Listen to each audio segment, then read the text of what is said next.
Olá, eu sou a Lenore e você está no canal Diários Esquecidos, depois de muito tempo. Hoje eu vou contar para vocês mais uma creepypasta que eu traduzi direto do Reddit. Todas as informações sobre quem escreveu vão ser colocadas na descrição do vídeo. Se você gosta do meu conteúdo e quer me apoiar de alguma forma, eu peço por favor que deixe seu like, recomende meu vídeo e faça um comentário. Desse jeito você já vai contribuir para que eu continue postando vídeos. Eu vou tentar postar todos os dias agora, pelo menos por um tempo. E é isso. Vamos lá? Um buraco no chão. Nenhum de nós ainda se recuperou completamente daquele incidente. Eu espero que com o tempo isso aconteça, mas creio que ainda esteja muito recente. Aconteceu alguns meses atrás, quando meu namorado Mark e eu decidimos fazer uma tour guiada em uma caverna enquanto passávamos o feriado em Derbyshire. Para nossa própria segurança e a de todos que estão me ouvindo, não vou dizer a exata localização. Era um belo dia de julho, quente e ensolarado, e resolvemos pegar um táxi para visitar o centro da cidade. Nós já havíamos almoçado e tomado 2 sorvetes cada um quando finalmente o nosso guia chegou. Não conseguimos esconder a nossa empolgação. Depois de alguns momentos no táxi, chegamos a uma trilha estreita e arborizada. Andamos por cerca de 30 minutos até que pudemos avistar a caverna. Ela era enorme e provavelmente a coisa mais linda que já vi na vida. Alguns dos túneis foram feitos pela ação do homem, já que ali havia sido uma mina de cobre durante a era vitoriana. No entanto, a maioria das aberturas que víamos realmente foram feitas pela ação da natureza. Séculos e séculos de atrito da água contra as rochas. Enquanto seguíamos a tour, resolvemos nos esconder dos demais como se fôssemos adolescentes tolos para poder tirarmos fotos, coisa que não seria possível se estivéssemos com um guia. O lugar era escuro e as fotos provavelmente nem ficariam tão boas, mas não ligamos. Estávamos nos divertindo muito e isso era o que importava. O guia percebeu e acabou nos dando uma bronca, falando que era perigoso demais ficarmos sós e que era para nos apressarmos para nos juntarmos ao grupo. Permanecemos separados dos demais em uma grande câmara, enquanto o guia estava distraído com uma família com 2 filhos pequenos que haviam decidido que ele ganharia seu salário naquele dia, respondendo a todas as milhares de perguntas que eles tinham. Eles estavam naquela idade dos porquês, ao que parecia, e estavam particularmente interessados em quantas pessoas haviam morrido lá e se as cavernas poderiam ser assombradas. Seus pais estavam parados, sorrindo com indulgência para seus anjinhos mórbidos. Bem, disse o guia, ocorreram acidentes de mineração aqui. As condições eram bastante perigosas naquela época. Se o lugar é assombrado, vou ter que deixar isso para você decidir. Ele se inclinou para as crianças, conspiratoriamente. Mas alguns dos outros guias me disseram que quando estão aqui embaixo sozinhos, eles juram ouvir as picaretas batendo baixinho nas paredes. As crianças riram, de olhos bem arregalados, fingindo não estarem morrendo de medo. Atrás deles, sua mãe dramaticamente apertou as mãos contra o peito e exclamou: "Nossa, que assustador!" Ao meu lado, ouvi meu namorado Mark dar uma gargalhada. Nós estávamos deliberadamente nos escondendo perto da parte de trás do grupo novamente para que pudéssemos examinar alguns dos belos cristais, estalactites e estalagnites que cobriam as paredes por todos os lados. A caverna tinha algumas luzes fracas espalhadas por toda parte para que todos pudéssemos ver para onde estávamos indo, mas elas não estavam nem de longe iluminando o suficiente para afastar a escuridão. Elas eram, no entanto, de cores diferentes, dando aos cristais uma agradável tonalidade de arco-íris. Queríamos mais tempo para tirar fotos do que nos deram, então nos escondemos nas sombras enquanto o grupo passava para a próxima parte da visitação. "Oh, não!" disse a Mark de maneira debochada enquanto caminhávamos rindo de volta para o caminho. De alguma forma, fomos deixados para trás novamente. Passei alguns minutos tirando fotos, primeiro de Mark fazendo poses cômicas e depois dos cristais. No entanto, todas estavam ficando embaçadas e escuras, então acabei desistindo. Vamos, é melhor irmos, eu disse, colocando meu telefone de volta no bolso. Mas Mark não me seguiu. Ele havia entrado em uma abertura na parede ao lado do caminho principal. Aquela pequena área havia sido isolada, com uma barreira de plástico que dava na altura do peito. Eu me juntei a ele, ao lado dele, e olhei para baixo. Havia um buraco. Um túnel descia em linha reta por mais ou menos 8 metros e depois fazia uma curva acentuada para o lado esquerdo. A luz na caverna era brilhante o suficiente para que pudéssemos ver, bem fracamente, lá embaixo. Tinha talvez 1 metro ou mais de diâmetro, grande o suficiente para que uma pessoa coubesse. Disse Mark sorrindo para mim. Assustador. Eu puxei sua manga da camisa. Deixe as coisas assustadoras em paz e vamos, ou o guia vai nos repreender novamente. Se você fosse uma aventureira de verdade, declarou Mark com a voz cínica, você iria explorar lá embaixo. Que se dane, exclamei. Não vou me arriscar, prefiro deixar essa bobagem para os exploradores de buracos e mergulhadores de cavernas. Você não se lembra daquele tal John Jones e como ele morreu? Eu sabia que ele sabia. Essa história me impressionou por um tempo. Mark deu um pequeno puxão na barreira de plástico. Claramente, não havia nenhuma intenção real. Ele estava apenas me enrolando. Mas, para nossa surpresa, a barreira caiu completamente, sem nenhum esforço. Ah, disse Mark, parado ali, segurando-o. Eu não esperava isso. Ele encostou na parede e me deu um sorriso enorme. É como se o universo quisesse que a gente fosse até o buraco. Olhei para o buraco, sentindo uma desagradável onda de vertigem na queda e um pequeno calafrio de medo ao olhar a escuridão lá embaixo. Vamos, implorei, me afastando. Não brinque. Ele viu que eu estava genuinamente angustiada e preocupada. Desculpe, amor, eu estava apenas brincando. Claro que me lembro de John Jones. Ele se virou para pegar a tela. Vou colocar isso de volta e então podemos... Mas ele não terminou a frase. Quando ele estendeu a mão para pegar a proteção de plástico, seu pé escorregou na pedra molhada e com uma torção desajeitada ele caiu no buraco. Gritei de medo e me joguei para frente para agarrá-lo e quase por um milagre minhas mãos conseguiram segurar um de seus braços enquanto ele caía. Mas não foi o suficiente. Eu não era nem de longe forte o suficiente para pegá-lo, mas meu gesto pareceu desacelerá-lo para que ele pudesse se agarrar à borda e evitar que desaparecesse completamente na escuridão abaixo. Em meio àquela confusão, soltei seu braço e segurei com toda a força na parte de trás de sua camisa, esperando ajudá-lo, enquanto ele tentava se levantar.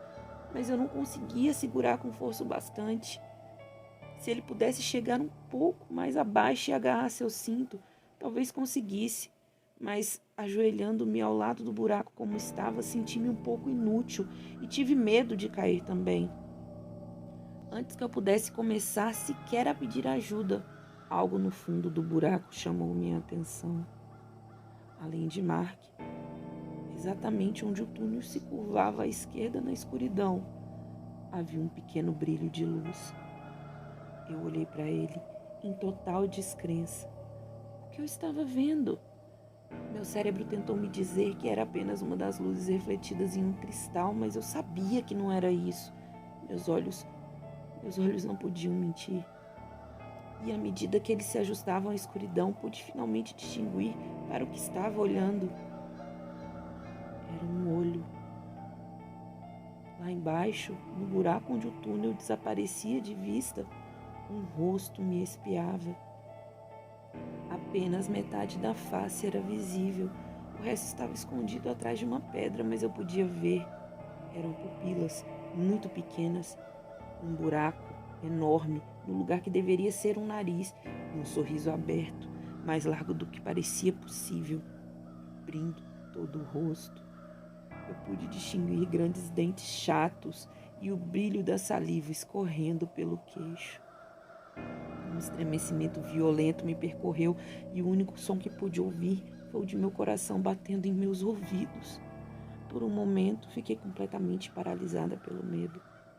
E então, o rosto começou a se mover para dentro do túnel, com um grito de horror, e me esquecendo totalmente de minhas preocupações anteriores, pulei para pegar o cinto de Mark. Eu o puxei. Meus músculos queimavam com esforço, mas meus olhos estavam presos na coisa dentro do buraco. Sobe, gritei para Mark. Levanta, levanta. Jesus Cristo, você tem que sair. Mark não tinha ideia do que estava acontecendo, mas foi claramente afetado pelo meu terror repentino. Então, começou a lutar desesperadamente contra a parede, seus pés apoiando-se contra a rocha molhada, escorregando para tentar ganhar um apoio com as mãos. Eu estava tentando levantá-lo, puxando o mais forte que podia, mas Deus, eu estava tão fraca e ele parecia tão pesado. Meus gritos se tornaram lamentos e choro enquanto aquela coisa estava se aproximando. Ao longe, parecia apenas um rosto no escuro, mas agora, subindo, seu sorriso dividido crescia cada vez mais, chegando cada vez mais perto do meu namorado. Então, de repente, Mark estava se levantando do chão, já fora do buraco. Eu estava tão desesperada que nem percebi que havia outras pessoas lá, outras mãos levantando. Nós dois fomos içados e jogados sem cerimônia alguma no chão, de qualquer jeito, exaustos. Eu fiquei completamente alheia às perguntas, preocupadas deles, ou ao guia turístico de pé ao meu lado, questionando com raiva o porquê de termos movido a tela e o que pensávamos que estávamos fazendo. Eu apenas me agarrei a Mark e chorei, meus olhos ainda presos no buraco da rocha e no que poderia sair dele. Mas havia apenas escuridão. Sem surpresa, o passeio foi interrompido e fomos levados de volta à entrada. Recebemos uma enorme bronca e disseram para não mais voltarmos. Nunca mais. No teleférico que nos levava de volta ao estacionamento, Mark apenas segurou a minha mão em silêncio e não mencionamos uma palavra sequer até que chegamos do outro lado. Lá, ele finalmente me perguntou o que eu tinha visto lá embaixo. Eu disse a ele, mesmo sabendo que soava ridículo. Não esperava que ele acreditasse em mim. Aqui fora, sob o sol brilhante, até eu mesmo estava começando a duvidar disso. Ele parou por um momento. Parece, ele disse cuidadosamente, que pouco antes de me puxarem, eu senti dedos ásperos no meu tornozelo. Eu suspirei amedrontada. Então, estendi a mão e agarrei a dele. Juro, nunca mais visitaremos cavernas. Fim. Bom, gente, essa foi a história. Se vocês gostaram, então deixe seu like. E é isso. Obrigada. Tchau, tchau.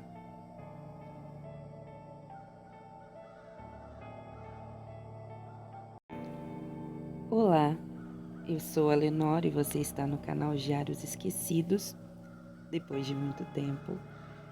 E hoje eu separei para vocês uma creepypasta que eu também retirei do Reddit. Eu mesma traduzi e todas as informações com fonte vão ser deixadas na descrição do vídeo. Bom, antes de começar, eu já vou pedir para vocês deixarem um like, se vocês quiserem, deixar um comentário, porque isso me ajuda muito e realmente dessa vez eu tô obstinada a sair do flop. Bom, vamos lá? Olhos de papel. Para começar a minha história, devo dizer que não sou uma artista e nem nunca aspirei a ser uma. Essa é uma área pela qual eu nunca tive muito interesse e muito menos talento, exceto quando o assunto é desenhar olhos. Não é que eu goste ou tenha desejo de constantemente desenhar olhos, é que quando eu era criança, tinha um livro de desenho que ensinava como fazê-los. Foi a única coisa que aprendi a fazer. Ao longo dos anos, isso tornou-se minha melhor maneira de me distrair e por isso me tornei praticamente uma profissional.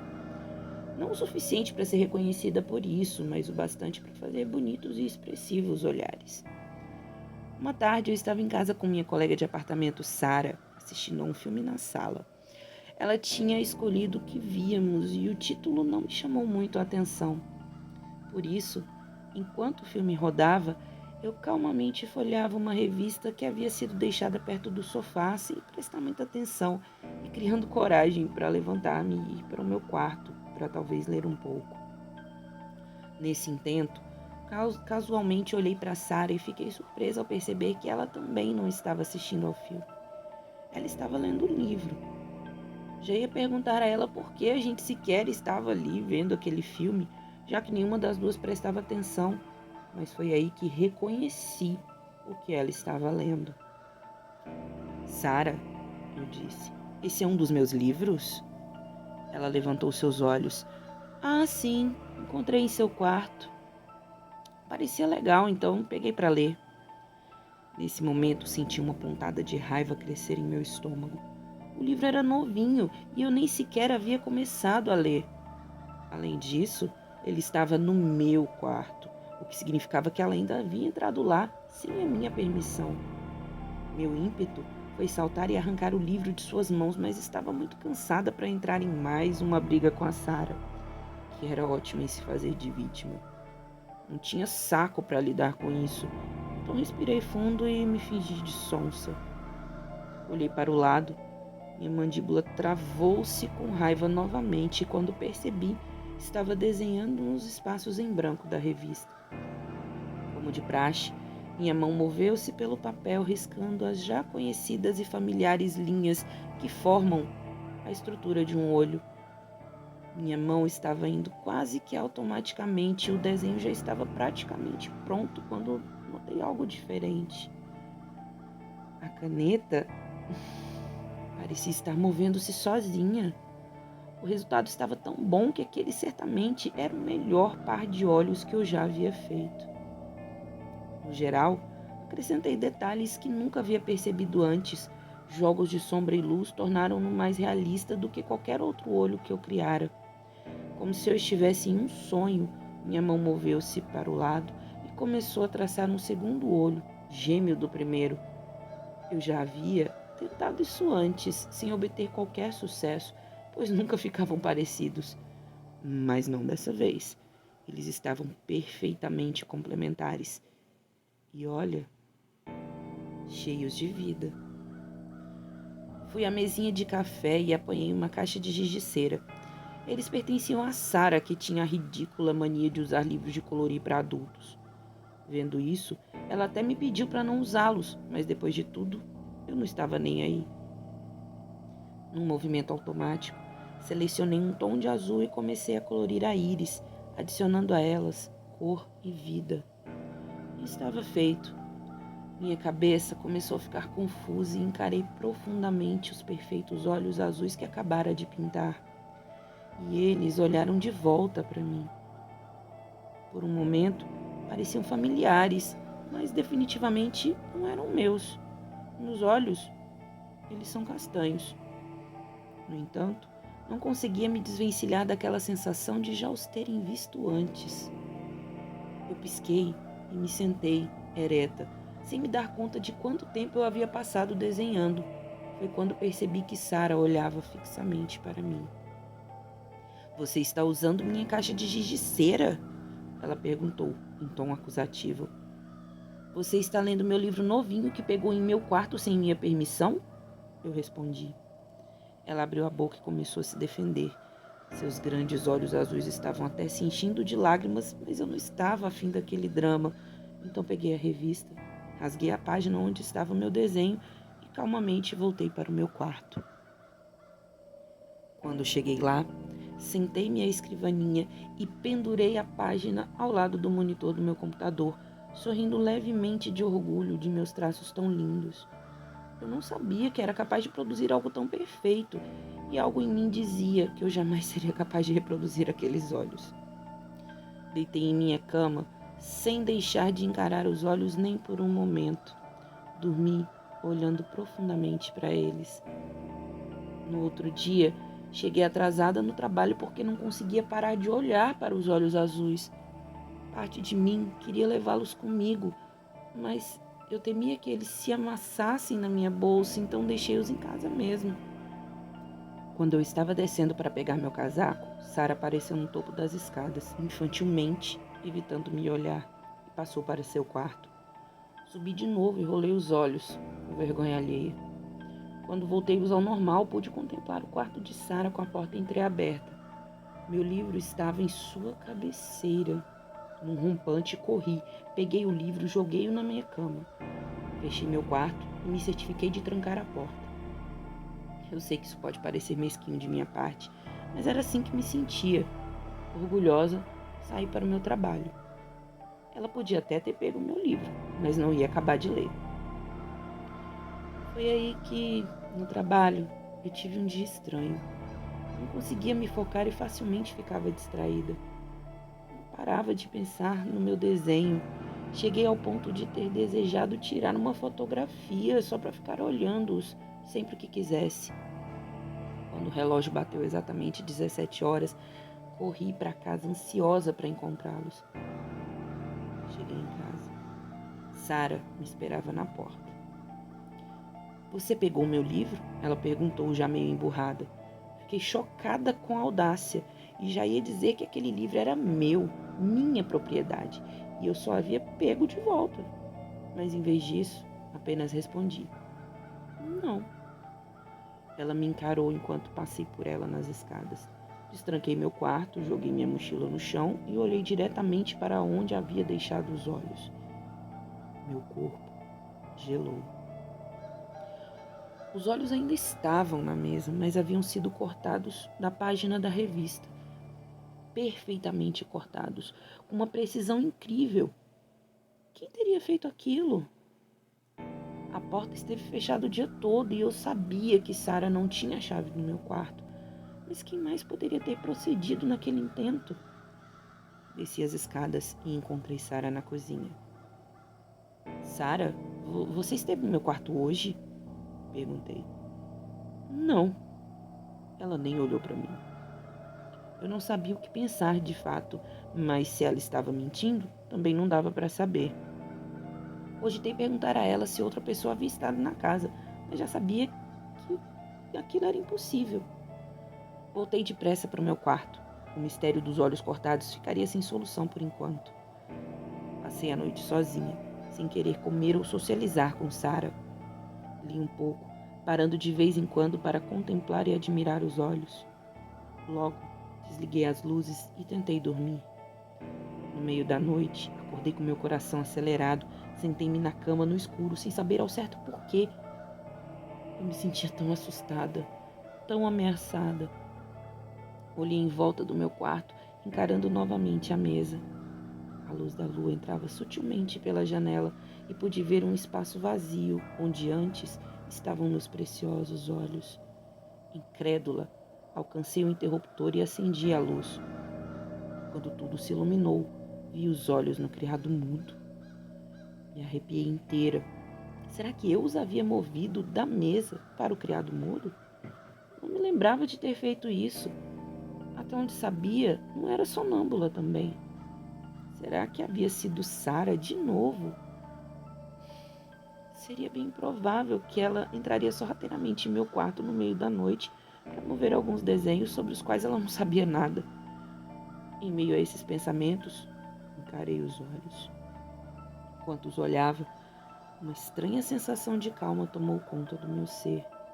Gentilmente os peguei e mantive-os mais próximo possível do meu rosto, como se estivessem em transe.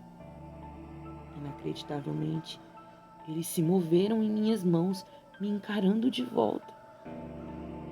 Não pude controlar os movimentos de minhas mãos e os olhos do desenho foram aproximando-se perigosamente dos meus, como se quisessem tomar o seu lugar e arranhando minhas pupilas com as partes afiadas de papel. Dei um grito, joguei longe os desenhos e corri para o espelho. Meus globos oculares estavam vermelhos e salpicados com pequenas gotinhas de sangue, quase perceptíveis. Estava horrorizada. Depois disso, eu sabia que deveria destruí-los. Eu sabia. Teria que queimá-los, jogá-los na privada, sei lá. Mas não o fiz. Coloquei-os de volta na mesa, pus meu livro sobre eles, pensando que assim resolveria o problema. Totalmente bestificada, voltei a dormir. Quando a manhã chegou, o brilho do sol me fez crer que os eventos da noite anterior eram meramente um sonho. Se não fosse pelas manchinhas vermelhas em meus globos oculares, eu teria me convencido de que aquilo era só um sonho. Me sentia acabada, mas tinha um dia longo pela frente. Acho que Sarah falou algo comigo, mas eu estava tão absorta que nem me importei em responder. Não fiz nada direito aquele dia, pois não conseguia parar de pensar na noite passada. Vendo meus olhos vermelhos e minha cara confusa, meu chefe pensou que eu estivesse doente e me mandou para casa mais cedo. Hesitei. Eu não queria ficar no trabalho, mas voltar para casa significava voltar para os olhos. Mesmo assim, eu fui. Entrei pela porta olhando pensativamente para as escadas. A porta do meu quarto estava aberta e através dela eu podia ver a mesa. E eu sabia que os olhos estavam lá, escondidos embaixo do livro. Então eu me dei conta. Peraí, a porta do quarto estava aberta. Tentei recapitular a minha manhã. Será que eu havia deixado-a aberta? Pensei que não, mas também estava muito distraída para ter agido com racionalidade. Um calafrio percorreu a minha espinha e me fez subir correndo as escadas, entrando de sopetão em meu quarto. Era tarde demais. Sarah estava sentada em minha cama, lendo meu livro com um sorriso debochado no rosto. Ao seu lado, havia uma chave que com certeza ela usava para se esgueirar e mexer em minhas coisas. Quando entrei, ela mal pôde segurar o grito de susto e tentou balbuciar algumas coisas. Laura, eu pensei ouvir um barulho aqui e vim ver do que se tratava. Você não está com raiva, né? Era para eu ter te dito, eu tenho essa chave desde quando morava com a outra garota. É aquela que estava aqui antes de você. Me desculpe mesmo. Olha, eu já estou saindo. Eu mal ouvi o que ela dizia. Estava encarando os olhos que estavam sobre a mesa. Agora tudo fazia sentido. Nessa hora, tudo que pude expressar foi um grito gutural de ódio. Me lancei sobre Sarah e peguei a chave que estava sobre a cama. Não tenho orgulho do que fiz, mas usei aquele objeto para lentamente arrancar os olhos dela, que estava completamente em choque, até mesmo para reagir. Aquela imprestável nunca mais leria um livro de qualquer outra pessoa sem pedir. Quando terminei meu serviço, chamei a polícia e confessei o que fiz. Eles chegaram em minutos, me algemaram e é aqui, nesse presídio fétido, que eu me encontro desde então. O que vou contar agora, eu não me lembro, mas eles disseram que quando encontraram Sarah, no lugar onde antes havia seus olhos, estavam 2 desenhos pintados com giz de cera. Fim. Bom, gente, essa história tem um final bem macabro, dei uma amenizada, né? Mas mesmo assim ficou pesado. Mas é isso. Se você gostou, deixe seu like, recomende meu videozinho flopado pra alguém. E é isso. Até mais. Tchau, tchau. Olá, eu sou a Lenore e você está no canal Diários Esquecidos. Depois de muito tempo. Hoje eu vou contar pra vocês mais uma creepypasta que eu mesma traduzi do Reddit. Eu vou deixar todas as informações e fontes na descrição do vídeo, então se vocês quiserem procurar, vai estar tudo explicadinho lá, tá? Antes de começar, eu já queria pedir para vocês para deixar um like, se possível fazer um comentário. Se você achar que alguém pode gostar do meu conteúdo, compartilhar o vídeo, porque eu realmente estou muito flopada, mas é isso aí. Bom, vamos começar? O túnel. Perto de minha casa havia um velho e escuro túnel de trem do qual me recordava desde que me lembro por gente. Os mais velhos contavam que ele havia sido feito como uma alternativa para criar caminhos e rotas de distribuição de minérios na época da febre do ouro.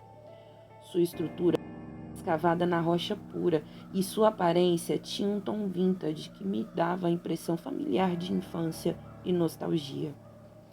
A casa de minha família ficava relativamente próxima ao túnel, de forma que eu cruzava com ele às vezes. De vez em quando, via os brilhantes olhos de alguns morcegos que habitavam esse túnel. Era parte da paisagem já. Um belo dia, acordamos com barulhos de ferramentas e batidas bem ao longe.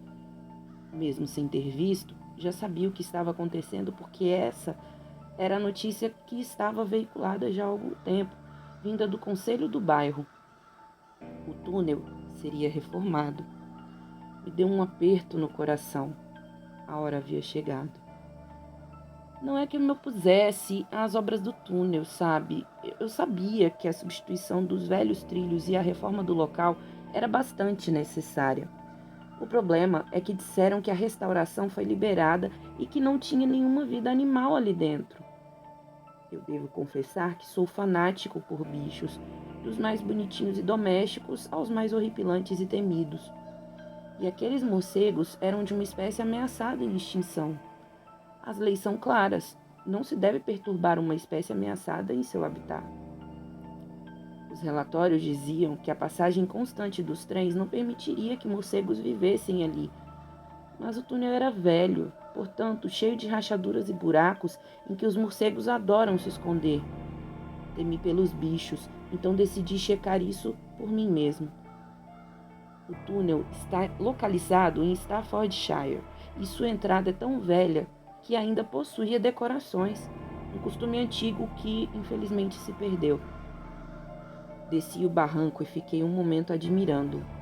Era uma velha entrada de estilo vitoriano, com tijolos de pedra de ambos os lados.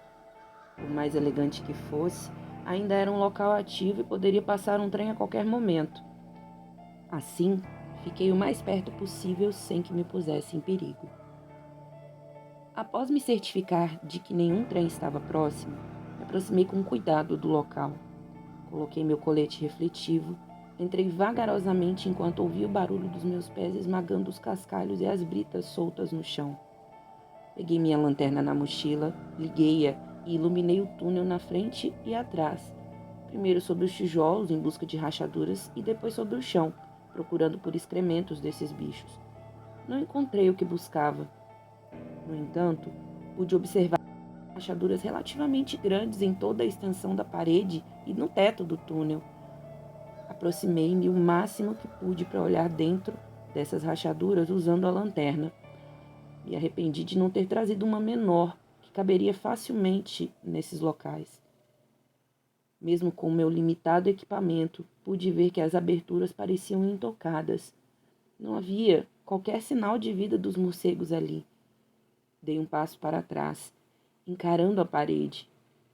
Talvez os técnicos estivessem corretos. Talvez não houvesse qualquer sinal de vida ali mesmo. Talvez eu estivesse errado. Então, agora eu tinha que decidir. Eu poderia encerrar o dia e ir para casa, ou eu poderia olhar um pouco mais para dentro do túnel, caso houvesse outros esconderijos mais adentro.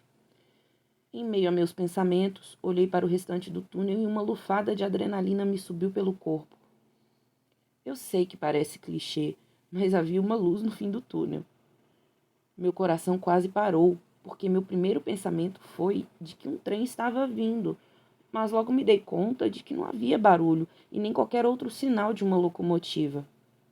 Mesmo assim, o susto foi tanto que meus joelhos amoleceram e eu quase caí, me apoiando com as minhas mãos sobre eles. Fui me acalmando aos poucos, me ergui e olhei para a escuridão, tentando me concentrar no que estava vendo. Com calma, percebi que aquela não era uma grande luz distante, mas uma pequena luz relativamente próxima.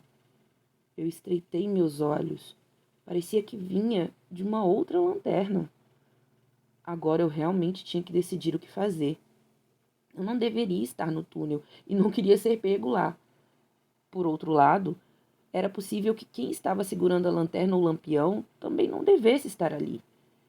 Pensei que fossem engenheiros da reforma. Será que eles não tinham nada melhor para fazer? Talvez outra pesquisa? Fiz uma pausa e, em seguida, removi meu colete refletivo. dobrando e colocando perto de uma parede onde eu veria ao sair. Então, apaguei minha lanterna e cuidadosamente comecei a caminhar em direção àquela luz.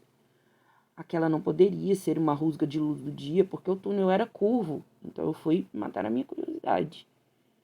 Aquilo não estava longe, talvez a apenas 50 metros de distância, e quando cheguei perto o suficiente, pude ver que ninguém estava segurando a lanterna. Ela estava jogada nos trilhos. Fui até ela e a peguei, olhando-a como se pudesse apreender alguma coisa, mas, além de sua presença desacompanhada, não parecia haver nada em comum. Desliguei-a e prendi-a no meu cinto, iluminando com minha própria lanterna para ver se havia algo ou alguém por perto que eu havia perdido. Bom, não havia nada nem ninguém. Ou assim eu pensei. Depois, por puro acaso, iluminei uma mancha escura no cascalho. Era apenas uma mancha, na verdade, perto da pista. Aproximei-me dela, sem saber por que tinha despertado minha curiosidade. Será que poderia ser óleo de máquina? Mas o brilho parecia diferente. Eu me agachei para olhar mais de perto e percebi que o que parecia preto à luz, na verdade, era vermelho. Era sangue. Encarei aquilo incrédulo e com meu coração na boca, e então, olhando adiante, percebi que havia outra pequena poça um pouco acima desta, e depois outra, e depois mais uma. Havia um rastro de sangue correndo do trilho até a beira do túnel e só desapareceu dentro de um buraco que ficava na base da parede. Este tinha meio metro de largura e pude ver metade da altura e profundidade, o suficiente para que a luz da minha lanterna fosse consumida pela escuridão do outro lado. Notei que era facilmente mais profundo do que a alvenaria e deve ter se estendido para a terra da colina circundante. Meus olhos estavam presos naquela cavidade e na trilha que levava a ela. Eu sabia com absoluta certeza que deveria sair dali urgentemente. Eu deveria sair e não olhar para trás. Em vez disso, impulsionado por alguma compulsão curiosa e terrível, me vi caindo de joelhos e me inclinando para espiar dentro, levantando a mão trêmula para apontar a lanterna o mais diretamente possível para o buraco. Lá dentro, alguns metros atrás e mal iluminado pela luz que lancei, havia um corpo. O que pude distinguir foi o torso, com roupas velhas e rasgadas, coberto de feridas longas, arranhões, mordidas. A pele tinha uma cor de cera opaca. Não havia qualquer movimento, nem subida e nem descida do peito para sugerir uma respiração. Percebi que realmente estava olhando para um cadáver. Senti vontade de gritar, mas minha voz estava presa na minha garganta. Em vez disso, cambaleei para trás e a lanterna caiu da minha mão. Sentei-me próximo de onde ela tinha caído, com meus olhos arregalados de terror. Houve um assassinato. Teria que chamar a polícia. Em meio a esses pensamentos conturbados, eu vi que, quando a lanterna rolou, acabou iluminando o buraco de um ângulo diferente, mostrando uma nova região. Onde antes havia escuridão, agora eu podia distinguir uma forma semi-iluminada, uma forma humanoide com um nariz chato e aberto, com olhos brancos e leitosos. Era uma face. Mas esse não era o rosto da infeliz vítima que tanto me assustara anteriormente. Aquilo era outra coisa. Algo inumano, algo horrível. Enquanto eu olhava, uma boca abriu-se em seu rosto, revelando dentes como agulhas, enquanto a coisa, ou o que quer que fosse, avançou e mordeu o corpo. O grito que estava preso agora escapou como um suspiro surdo. Eu me arrependi imediatamente de ter feito barulho. Com isso, a cabeça da coisa se ergueu de sua presa e se fixou em minha direção com aqueles horríveis olhos leitosos cravados em mim. Lentamente, ele começou a se mover para frente, seus braços longos se esticando para fora da escuridão, bem à frente de seu próprio corpo. Seus dedos eram grossos e disformes e empurravam o cascalho enquanto se movia, procurando pela fonte do suspiro.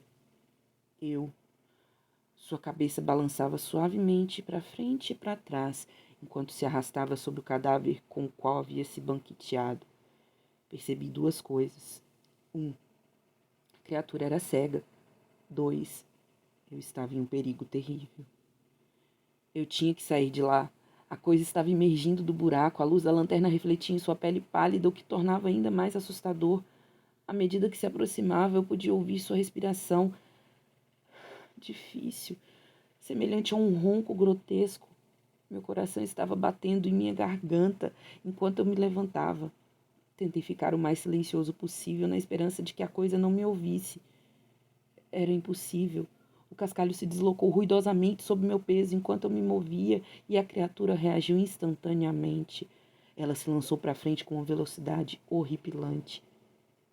Eu gritei e me joguei de lado. A visão de sua boca aberta e rosto retorcido me deixaram fraco e desajeitado. Tenho certeza de que ele teria me pegado facilmente quando tropecei, mas milagrosamente o meu pé esbarrou na lanterna caída, chutando-a contra os trilhos. Um tinido metálico distraiu aquela coisa e ela atacou a fonte do som. Suas mandíbulas se fecharam ao redor da lanterna e, com uma facilidade bastante assustadora, a esmagaram. Eu estava mergulhado na escuridão, congelado de medo e preso com uma criatura de braços enormes e finos, corpo troncudo e pequeno, sem orelhas e com pernas tão curtas que pareciam inexistentes. Aquilo claramente não precisava de luz para me caçar. Por vários momentos, fiquei perdido em desespero ouvindo seu ronco, esperando o momento inevitável em que ele me encontraria no escuro e me despedaçaria.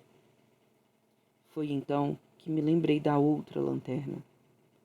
A esperança ressurgiu quando eu a toquei, ainda presa ao meu cinto. Então, o mais silenciosamente que pude, desenganchei-a e tão gentilmente liguei-a. A luz inundou o túnel e eu pude ver novamente, me orientar novamente e ver novamente onde a criatura estava. Bem, ela estava bem na minha frente. Ele estava agachado no chão, a cabeça a menos de 30 centímetros do meu tornozelo esquerdo. Eu olhei para ele, tremendo, minha boca seca. Ele estava movendo a cabeça novamente, para frente e para trás, ouvindo por mim.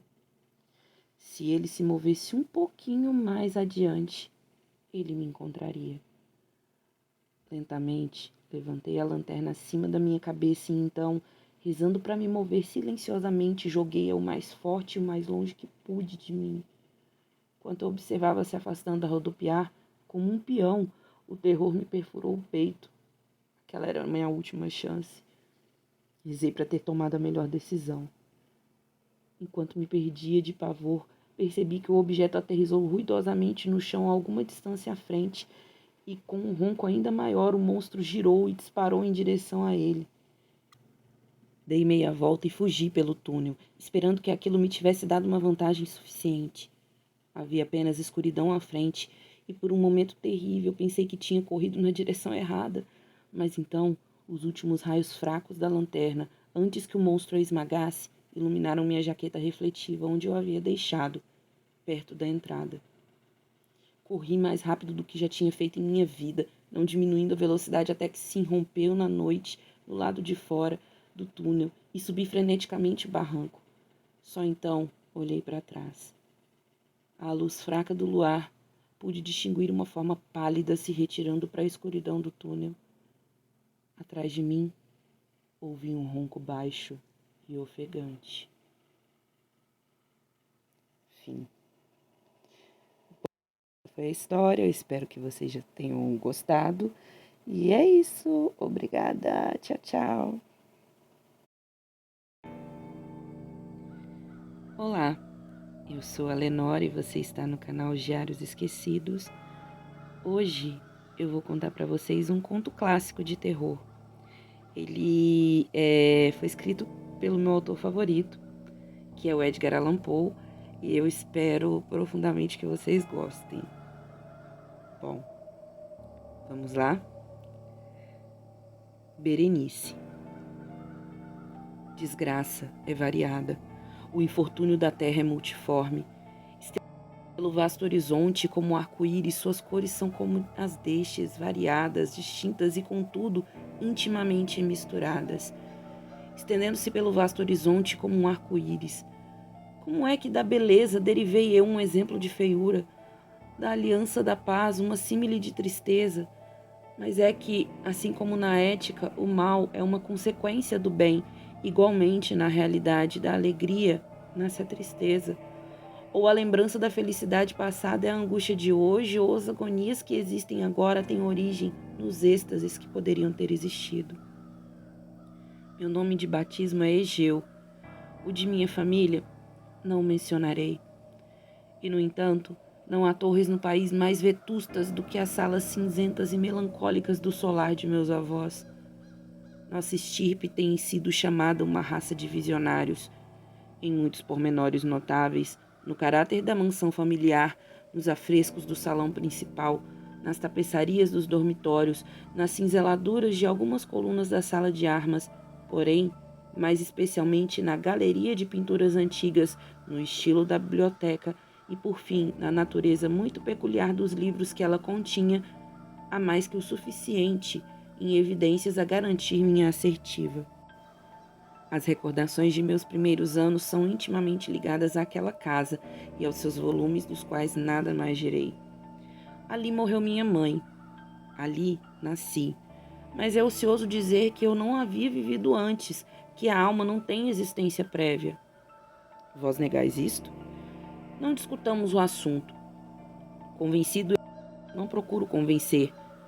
Há, porém, uma lembrança de forma aérea, de olhos espirituais e expressivos, de sons musicais embora tristes. Uma lembrança que jamais será apagada. Uma reminiscência parecida a uma sombra, vaga, variável, indefinida, instável. E tão parecida a uma sombra também que me vejo na impossibilidade de livrar-me dela enquanto a luz de minha razão existir. Foi naquele quarto que nasci, emergindo assim da longa noite daquilo que parecia, mas não era. O nada, para logo cair nas mesmas regiões da terra das fadas, num palácio fantástico, nos estranhos domínios do pensamento monástico e da erudição. Não é de estranhar que eu tenha lançado em torno de mim um olhar ardente e espantado, que eu tenha consumido minha infância nos livros e dissipado minha juventude em devaneios. Mas é estranho que, com o correr dos anos, e tendo o apogeu da maturidade me encontrado ainda na mansão de meus pais, é maravilhoso que a inércia tenha tombado sobre as fontes de minha vida. É maravilhoso como total inversão se operou na natureza de meus pensamentos mais comuns. As realidades do mundo me afetavam como visões, e somente como visões, enquanto as loucas ideias da terra dos sonhos tornavam-se, por sua vez, não o estofo de minha existência cotidiana, mas, na realidade, a própria existência em si, completa e unicamente. Berenice e eu éramos primos e crescemos juntos no solar paterno. Mas crescemos diferentemente. Eu, de má saúde, mergulhado na minha melancolia. Ela, ágil, graciosa e exuberante de energia. Ela, entregue aos passeios pelas encostas da colina. Eu, aos estudos no claustro. Eu, encerrado dentro de meu próprio coração e dedicado de corpo e alma à mais intensa e penosa meditação. Ela, divagando descuidosa pela vida, sem pensar em sombras no seu caminho ou no voo saliente das horas de asas lutulentas. Berenice, invoco-lhe o nome. Berenice, e das ruínas sombrias da memória repontam milhares de tumultuosas recordações ao som da invocação. Ah, bem viva dentro agora a sua imagem diante de mim, como nos velhos dias de sua jovialidade e alegria. Oh, deslumbrante, porém fantástica beleza, ó Sílfe de entre arbustos de Arnheim, ó Náiade entre as suas fontes.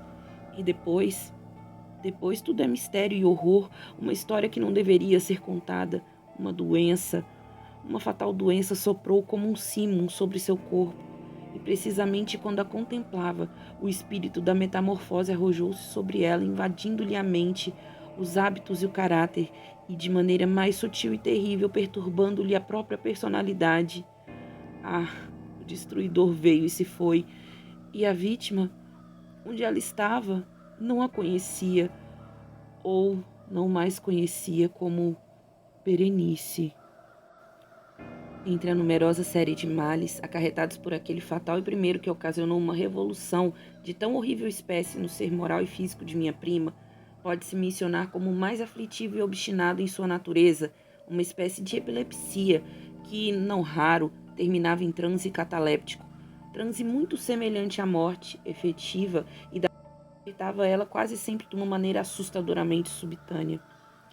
Entre mentes, minha própria doença, pois me fora dito que eu não poderia dar-lhe outro nome, minha própria doença aumentou e assumiu afinal um caráter de monomania, de forma nova e extraordinária, e a cada hora e momento crescia em vigor e por fim veio a adquirir sobre mim a mais incompreensível ascendência. Essa monomania, se devo assim chamá-la, consistia numa irritabilidade mórbida daquelas faculdades do espírito denominadas pela ciência metafísica faculdades da atenção.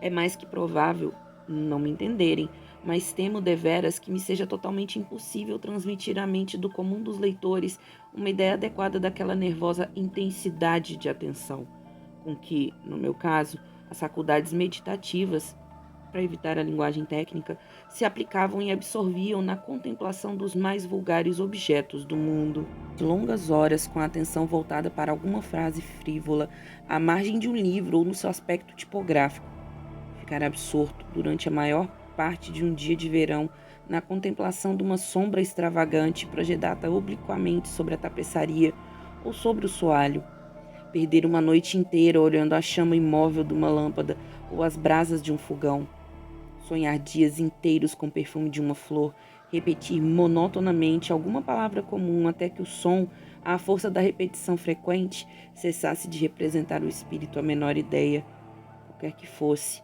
perder toda a noção de movimento ou de existência física, em virtude de uma absoluta quietação do corpo, prolongada e obstinadamente mantida. Tais eram os mais comuns e menos perniciosos caprichos provocados por um estado de minhas faculdades mentais. Não, de fato, absolutamente sem paralelo, mas certamente desafiando qualquer espécie de análise ou explicação. Sejamos, porém, mais explícitos.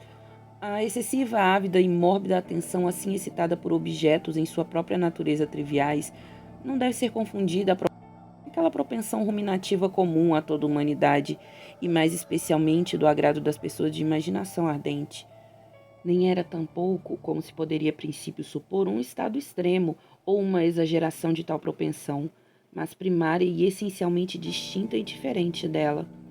Naquele caso, o sonhador ou entusiasta, estando interessado por um objeto, geralmente não trivial, perde imperceptivelmente de vista esse objeto através de uma imensidade de deduções e sugestões dele provindas, até que, chegando ao fim daquele sonho acordado, muitas vezes repleto de voluptuosidade, descobre estar o incitamento, ou a causa primeira de suas meditações inteiramente esvanecido e esquecido. No meu caso, o ponto de partida era invariavelmente frívolo, embora assumisse, por força de minha visão doentia, uma importância irreal e refratada. Nenhuma ou poucas reflexões eram feitas e essas poucas voltavam obstinadamente ao objeto primitivo, como a um centro. As meditações nunca eram agradáveis e o vaneio, a causa primeira, longe de estar fora de vista, atingir aquele interesse sobrenaturalmente exagerado, que era a característica principal da doença. Em uma palavra, as faculdades da mente, mais particularmente exercitadas em mim, eram, como já disse antes, as da atenção, ao passo que no sonhador acordado são as especulativas. Naquela época, os meus livros, se não contribuíam efetivamente para irritar a moléstia, participavam largamente, como é fácil perceber-se, pela sua natureza imaginativa e inconsequente das qualidades características da própria doença. Dessa forma, minha razão perturbada no seu equilíbrio por coisas simplesmente triviais, assemelhava ao penhasco marítimo de que fala Ptolomeu Hefestião, que resistia inabalável aos ataques de violência humana e ao furioso ataque das águas e dos ventos, mas tremia ao simples toque da flor chamada asfódelo. E embora um pensador desatento possa parecer fora de dúvida que a alteração produzida pela lastimável moléstia no estado moral de Berenice fornecesse motivos para o exercício daquela intensa e anormal meditação, cuja natureza teve dificuldades em explicar, contudo tal não teve absolutamente nenhum motivo. Nos intervalos lúcidos de minha enfermidade, a desgraça que feria e me mortificava realmente e me afetava fundamente o coração, aquela ruína total da sua vida alegre e doce. Por isso, não deixava de refletir muitas vezes e amargamente nas causas prodigiosas que tinham tão subitamente produzido modificações tão estranhas. Mas essas reflexões não participavam da idiosincrasia de minha doença e eram as mesmas que teriam ocorrido em idênticas circunstâncias à massa ordinária dos homens. Fiel ao seu próprio caráter, minha desordem mental preocupava-se com as menos importantes, porém mais chocantes mudanças operadas na constituição física de Berenice, na estranha e verdadeiramente espantosa alteração de sua personalidade. De modo algum, jamais a amara durante os dias mais brilhantes de sua incomparável beleza. Na estranha anomalia de minha existência, os sentimentos nunca me provinham do coração e minhas paixões eram sempre do espírito. Através do crepúsculo matutino, entre as sombras estriadas da floresta ao meio-dia e no silêncio de minha biblioteca, à noite, esvoaçara ela diante dos meus olhos e eu a contemplara, não como a viva e respirante Berenice, mas como a Berenice de um sonho. Não como um ser da terra, terreno, mas como abstração de tal ser. Não como coisa para se admirar, mas para analisar. Não como um objeto de amor, mas como o tema da mais abstrusa, embora inconstante especulação. E agora eu estremecia na sua presença e empalidecia a sua aproximação. Embora lamentando amargamente a sua decadência e sua desolada condição, lembrei-me de que ela me amava desde há muito tempo e, num momento fatal, falhei-lhe em casamento. Aproximava-se, enfim, o período de nossas núpcias, quando, numa tarde de inverno, de um daqueles dias intempestivamente cálidos, sossegados e nevoentos, que são a alma do belo Alcione, sentei-me no mais recôndito gabinete da biblioteca. Julgava estar sozinho, mas, erguendo a vista, divisei Berenice em pé, à minha frente. Foi a minha própria imaginação excitada, ou a nevoenta influência da atmosfera, ou o crepúsculo impreciso do aposento, ou as cinzentas roupagens que lhe caíam em torno do corpo, que lhe deram aquele contorno indeciso e vacilante? Não sei dizê-lo. Ela não disse uma palavra e eu, por forma alguma, podia emitir uma só sílaba. Um gélido calafrio correu-me pelo corpo. Uma sensação de intolerável ansiedade me oprimia. Uma curiosidade devoradora invadiu minha alma e, recostando-me na cadeira, permaneci por algum tempo imóvel e sem respirar, com os olhos fixos no seu vulto. Ah, sua magreza era excessiva e nenhum vestígio da criatura de outrora se vislumbrava numa linha sequer de suas formas. O meu olhar ardente pousou-se afinal em seu rosto. A fronte era alta e muito pálida e de uma placidez singular. O cabelo, outrora negro, de azeviche, caía-lhe parcialmente sobre a testa e sombreava as fontes encovadas com numerosos anéis, agora de um amarelo vivo, discordante do seu caráter fantástico, da melancolia reinante em suas feições.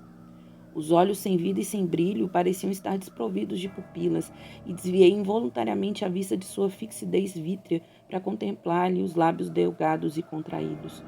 Entreabriram-se, e num sorriso bem significativo, os dentes da Berenice transformada se foram lentamente mostrando. Provera Deus nunca os tivesse visto, ou que, tendo-os visto, tivesse morrido. O batido de uma porta me assustou e, erguendo a vista, vi que minha prima havia abandonado o aposento. Mas do aposento desordenado do meu cérebro não havia saído. Ai de mim! E não queria sair. O espectro branco e horrível de seus dentes. Nem uma mancha se via em sua superfície, nem um matiz em seu esmalte, nem uma falha em suas bordas que aquele breve tempo de seu sorriso não me houvesse gravado na memória. Via-os agora, mesmo mais distintamente do que os vira antes. Os dentes estavam aqui e ali por toda parte, visíveis, palpáveis, diante de mim, compridos, estreitos e excessivamente brancos, como os pálidos lábios contraídos sobre eles, como no instante mesmo do seu primeiro e terrível crescimento. Então, desencadeou-se a plena fúria de minha monomania e em vão lutei contra sua estranha e irreversível influência. Os múltiplos objetos do mundo exterior não me despertavam outro pensamento que não fosse daqueles dentes. Queria-os com frenético desejo. Todos os assuntos e todos os interesses diversos foram absorvidos por aquela exclusiva contemplação. Eles, Somente eles estavam presentes aos olhos de meu espírito, e eles, na sua única individualidade, se tornaram a essência de minha vida mental. Via-os sob todos os aspectos, revolvia-os em todas as suas peculiaridades, meditava em sua conformação, refletia na alteração de sua natureza, estremecia ao atribuir-lhes em imaginação faculdades de sentimento e sensação, e, mesmo quando desprovido dos lábios, capacidade de expressão moral. E assim cerrou-se a noite em torno de mim. Vieram as trevas, demoraram, foram embora, e o dia raiou mais uma vez. E os nevoeiros de uma segunda noite de novo se adensavam em torno de mim, e eu ainda continuava sentado imóvel naquele quarto solitário, ainda mergulhado em minha meditação, ainda com o fantasma dos dentes, mantendo sua terrível ascendência sobre mim, a flutuar, como uma mais viva e hedionda nitidez entre as luzes e sombras mutáveis do aposento. Afinal, explodiu em meio de seus sonhos um grito de horror e de consternação, ao qual se seguiu, depois de uma pausa, o som de vozes aflitas, entremeadas de surdos lamentos de tristeza e pesar. Levantei-me e, escancarando uma das portas da biblioteca, vi de pé, na antecâmara, uma criada, toda em lágrimas, que me disse que Berenice não mais vivia. Fora tomada de um ataque epilético pela manhã e agora, ao cair da noite, a cova estava pronta para receber seu morador e todos os preparativos do enterro estavam terminados. Com o coração cheio de angústia, oprimido pelo temor, dirigi-me com repugnância para o quarto de dormir da defunta. Era um quarto vasto, muito escuro, e eu me chocava a cada passo com os preparativos do sepultamento. Os cortinados do leito, disse-me um criado, estavam fechados sobre o ataúde, e naquele ataúde, acrescentou ele, em voz baixa, jazia tudo quanto restava de Berenice. Quem, pois, me perguntou se eu não queria ver o corpo? Não vi. Não queria ver. Não vi moverem-se os lábios de ninguém. Entretanto, a pergunta não fora realmente feita e o eco das últimas sílabas ainda se arrastava pelo quarto. Era impossível resistir e, com uma sensação opressiva, dirigi-me a passos tardos para o leito. Ergui de manso as sombrias dobras das cortinas, mas, deixando-as cair de novo, desceram elas sobre meus ombros e, separando-me do mundo dos vivos, me encerraram na mais estreita comunhão com a defunta. Todo o ar do quarto respirava a morte, mas o cheiro característico do ataúde me fazia mal e imaginava que um odor deletério se exalava já do cadáver.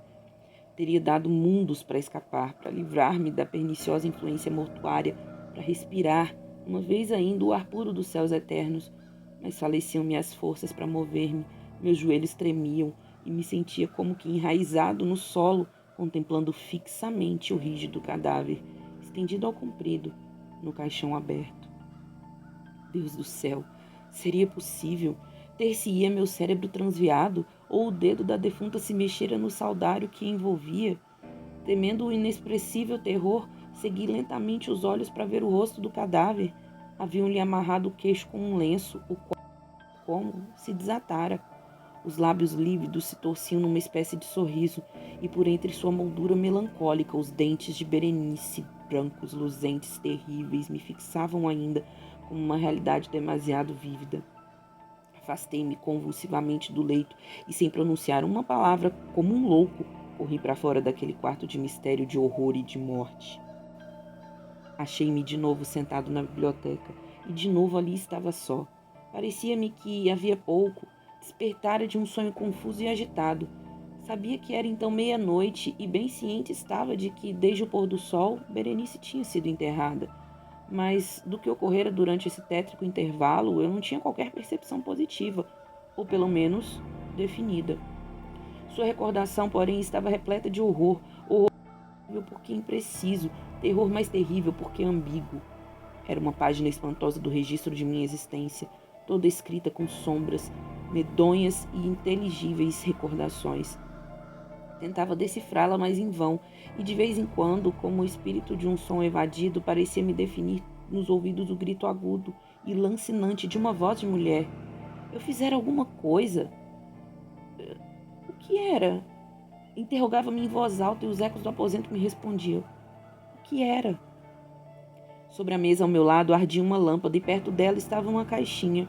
Não era de aspecto digno de nota e eu frequentemente a vira antes, pois pertencia ao médico da família. Mas como viera a ter ali sobre a minha mesa e por que estremecia eu ao contemplá-la? Não valia a pena importar-me com tais coisas, e meus olhos por fim caíram sobre as páginas abertas de um livro e sobre a sentença nela sublinhada. Eram as palavras singulares, porém simples, do poeta Zayat.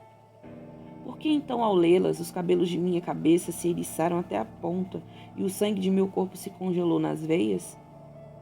Uma leve pancada soou na porta da biblioteca. E pálido, como um habitante de um sepulcro, um criado entrou na ponta dos pés. Sua fisionomia estava transtornada de pavor e ele me falou em voz trêmula, rouca e muito baixa. O que disse? Ouvi frases truncadas. Falou-me de um grito selvagem que perturbara o silêncio da noite, da ocorrência dos moradores da casa, de uma busca do lugar onde viera o som.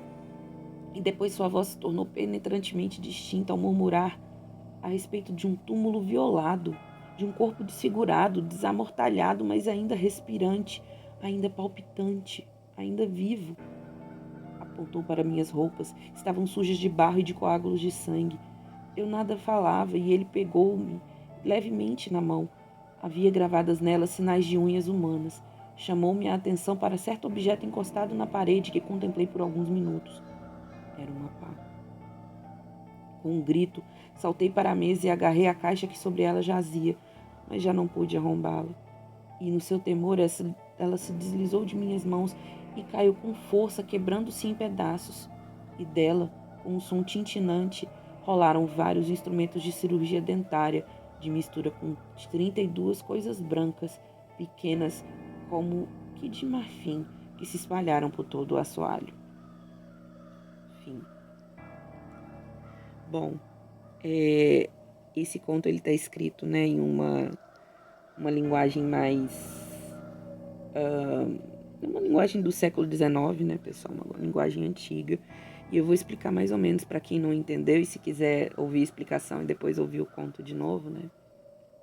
O Egeu, que é o protagonista desse conto, ele disse que cresceu numa casa muito bonita, num solar, né? Um solar é um tipo de palácio.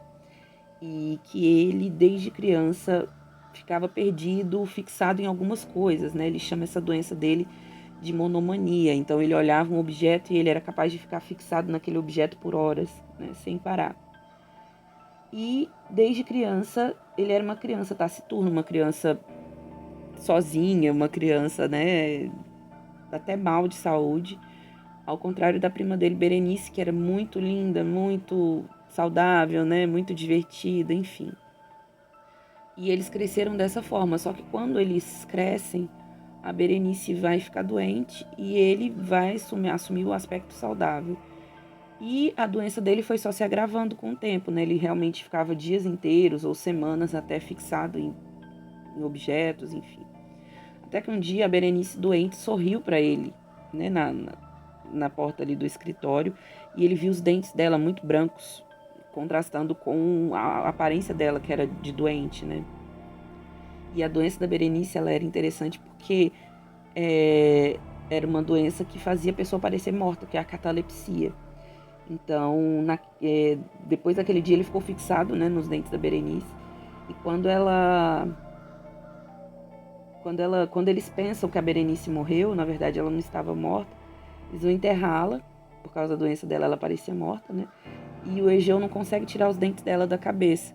Então, o que ele vai fazer? Ele vai, num lapso, né, ele vai perder a consciência, tanto que no final fala que ele perde a consciência, né? Ele perde a consciência, pega uma pá, retira ali o cadáver, né, do caixão e arranca os dentes de Berenice com esses instrumentos ali de dentista que estavam naquela caixinha.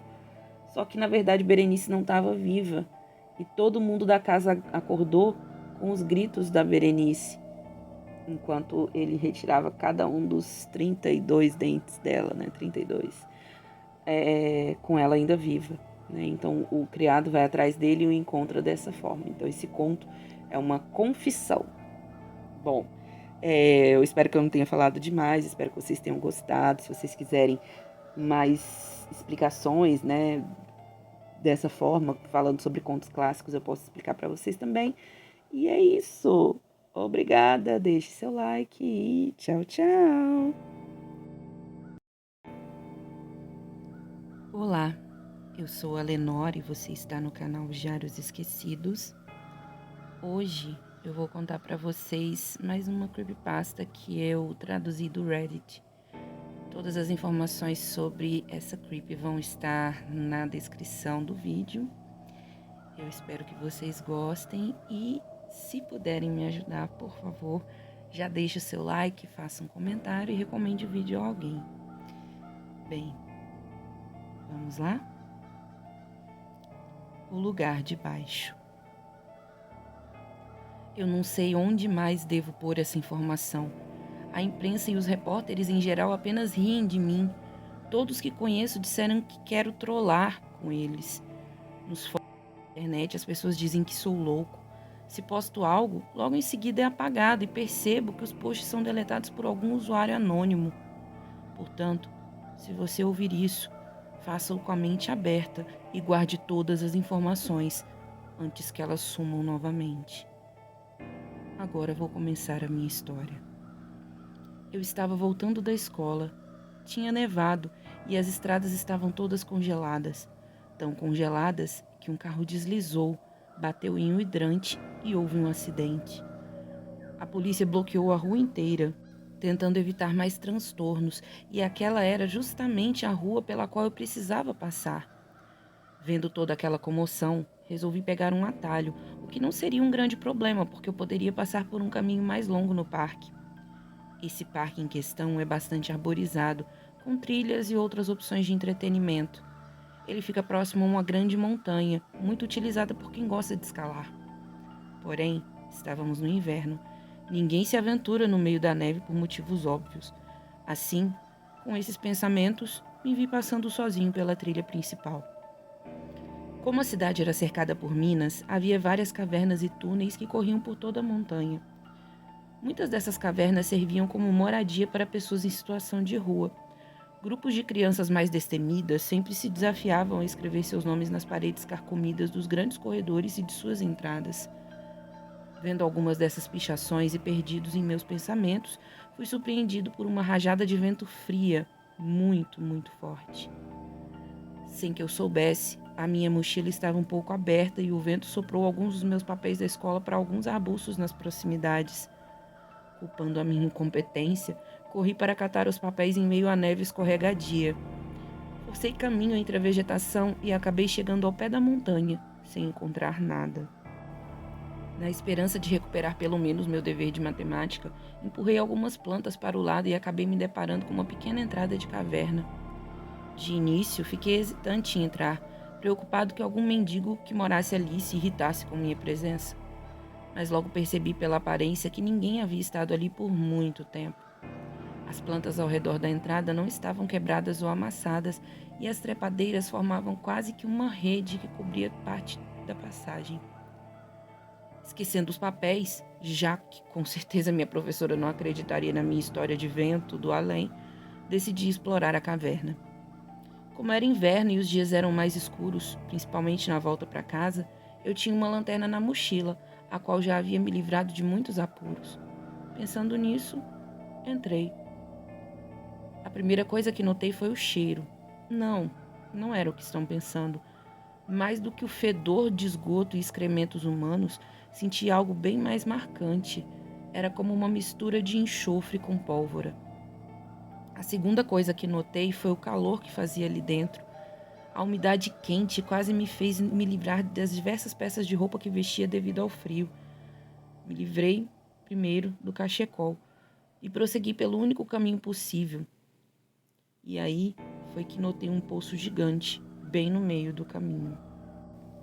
Não dei nem mais um passo. O resto da caverna era uma ladeira que escorregava direto para o poço, e quando apontei a lanterna para ele, vi uma escuridão sem fim. Porém, o mais estranho era o formato daquele poço.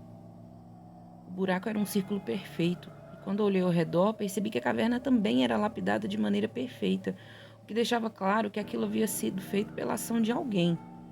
Eu sabia que os equipamentos usados para perfurar cavernas não eram tão precisos assim, e as chances daquilo ter se formado naturalmente eram mínimas.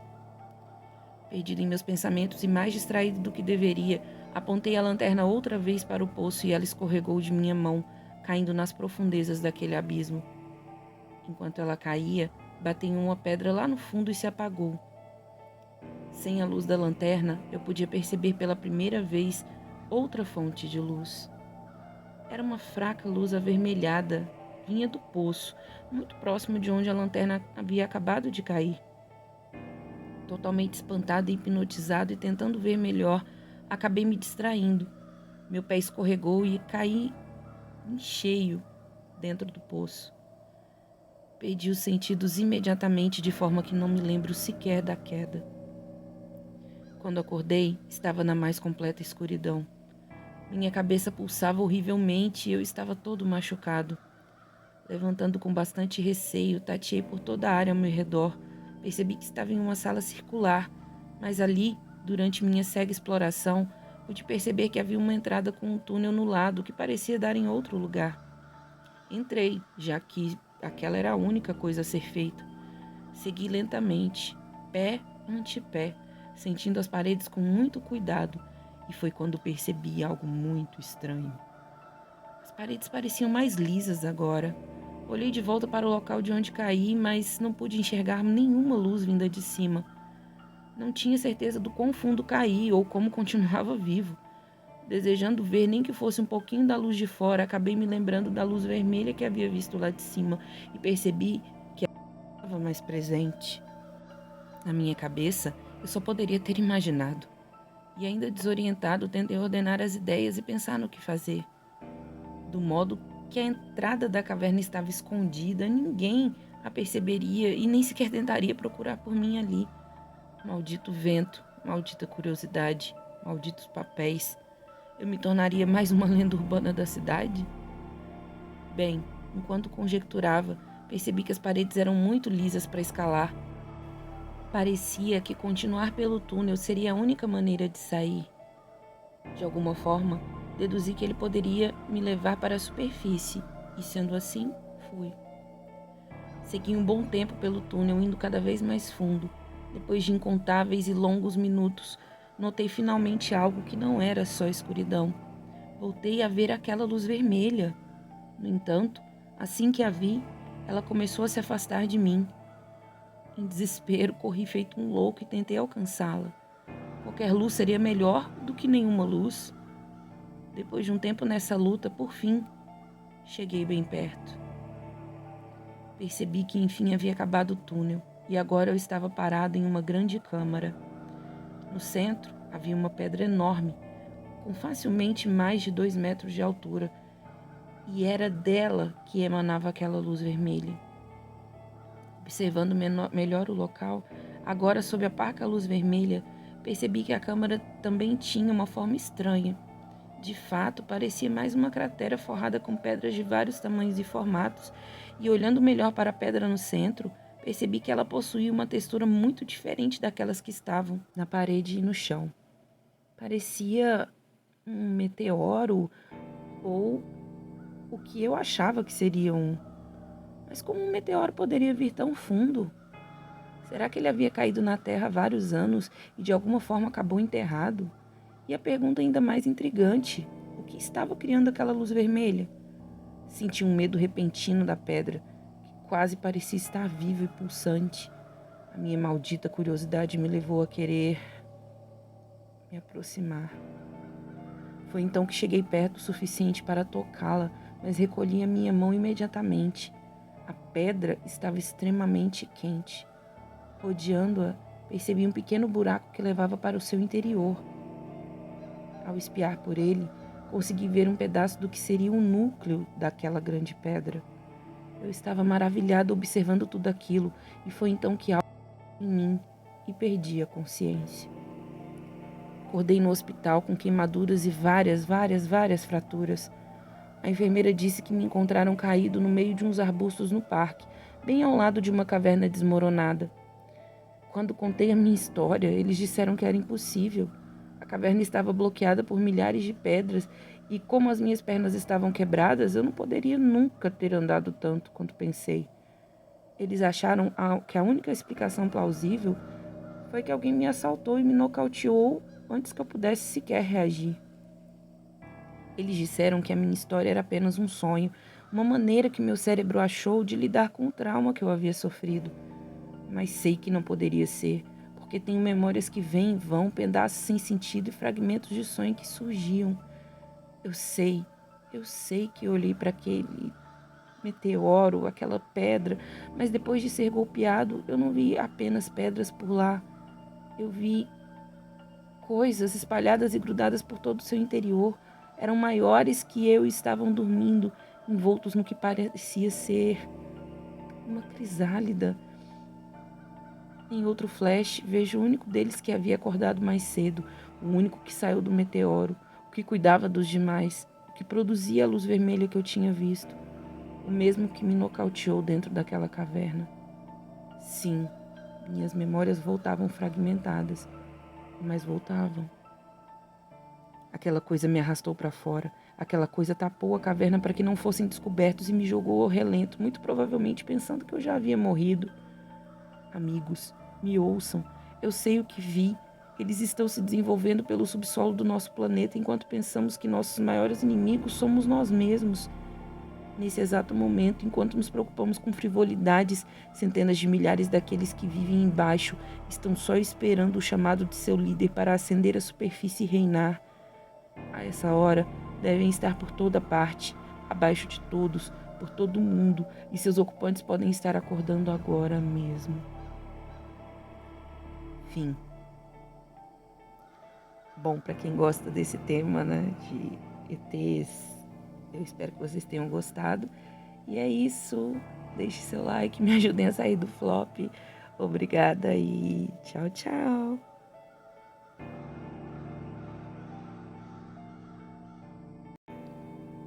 Olá, eu sou a Lenore e você está no canal Diários Esquecidos, depois de muito tempo. E hoje eu vou contar mais uma creepypasta que eu traduzi do Reddit. Também vou colocar todas as informações na descrição do vídeo, todos os créditos. E essa é uma creepy até curtinha, né, em vista das que eu costumo colocar aqui. Mas é isso, se vocês quiserem me ajudar, por favor, deixe seu like, recomende a alguém, deixe comentário. E sem mais delongas, vamos lá? O sofá. Bom, quero deixar claro que tudo que ocorreu nessa história foi real. Não espero convencer ninguém, é sério. Foi muito difícil chegar a um consenso até comigo mesmo. Não sou um cara louco. Pode parecer clichê, mas depois de uma grande luta interna, cheguei à conclusão que existem mais coisas na vida que não podem ser explicadas do que a gente imagina. Ao menos, da maneira que conhecemos. A lógica, por mais que depositemos confiança nela, nada mais é que uma vela muito fácil de ser apagada. E quando é apagada, somos deixados sozinhos no escuro, e logo passamos a acreditar e confiar em tudo aquilo que zombamos enquanto havia luz. Mas bem, antes que eu fique muito melodramático, aqui vai a história. Essa história começa quando eu era muito jovem. Tinha apenas 4 ou 5 anos, no máximo, antes mesmo dos meus outros irmãos nascerem. Vivíamos apenas minha mãe, meu pai e eu, habitando em nossa pequena casa em Great Bend, Kansas. Um lugar aconchegante. Éramos uma família jovem, sem muito dinheiro, mas com muito amor e muita união. Devido a esse percalço econômico, não era nenhuma surpresa que a maioria dos nossos móveis fossem de segunda mão. E esse é um detalhe bastante importante. Aquele dia havia começado normal, com toda a rotina de um garoto de 5 anos pode ter. Eu já havia tomado café da manhã mais cedo e já era quase meio-dia num verão, cercado de calor e muito, muito tédio. Nesse dia eu estava distraído, brincando com as minhas bolinhas de gude no fino carpete ao lado do grande e velho sofá com estampas quadriculadas. Minha mãe estava na cozinha e meu pai no trabalho. Por que eu estava tentando rolar as bolinhas de gude pelo carpete, um trabalho tão difícil? Eu não sei, pois nós tínhamos um chão perfeitamente liso para rolar com facilidade todas as bolinhas do mundo.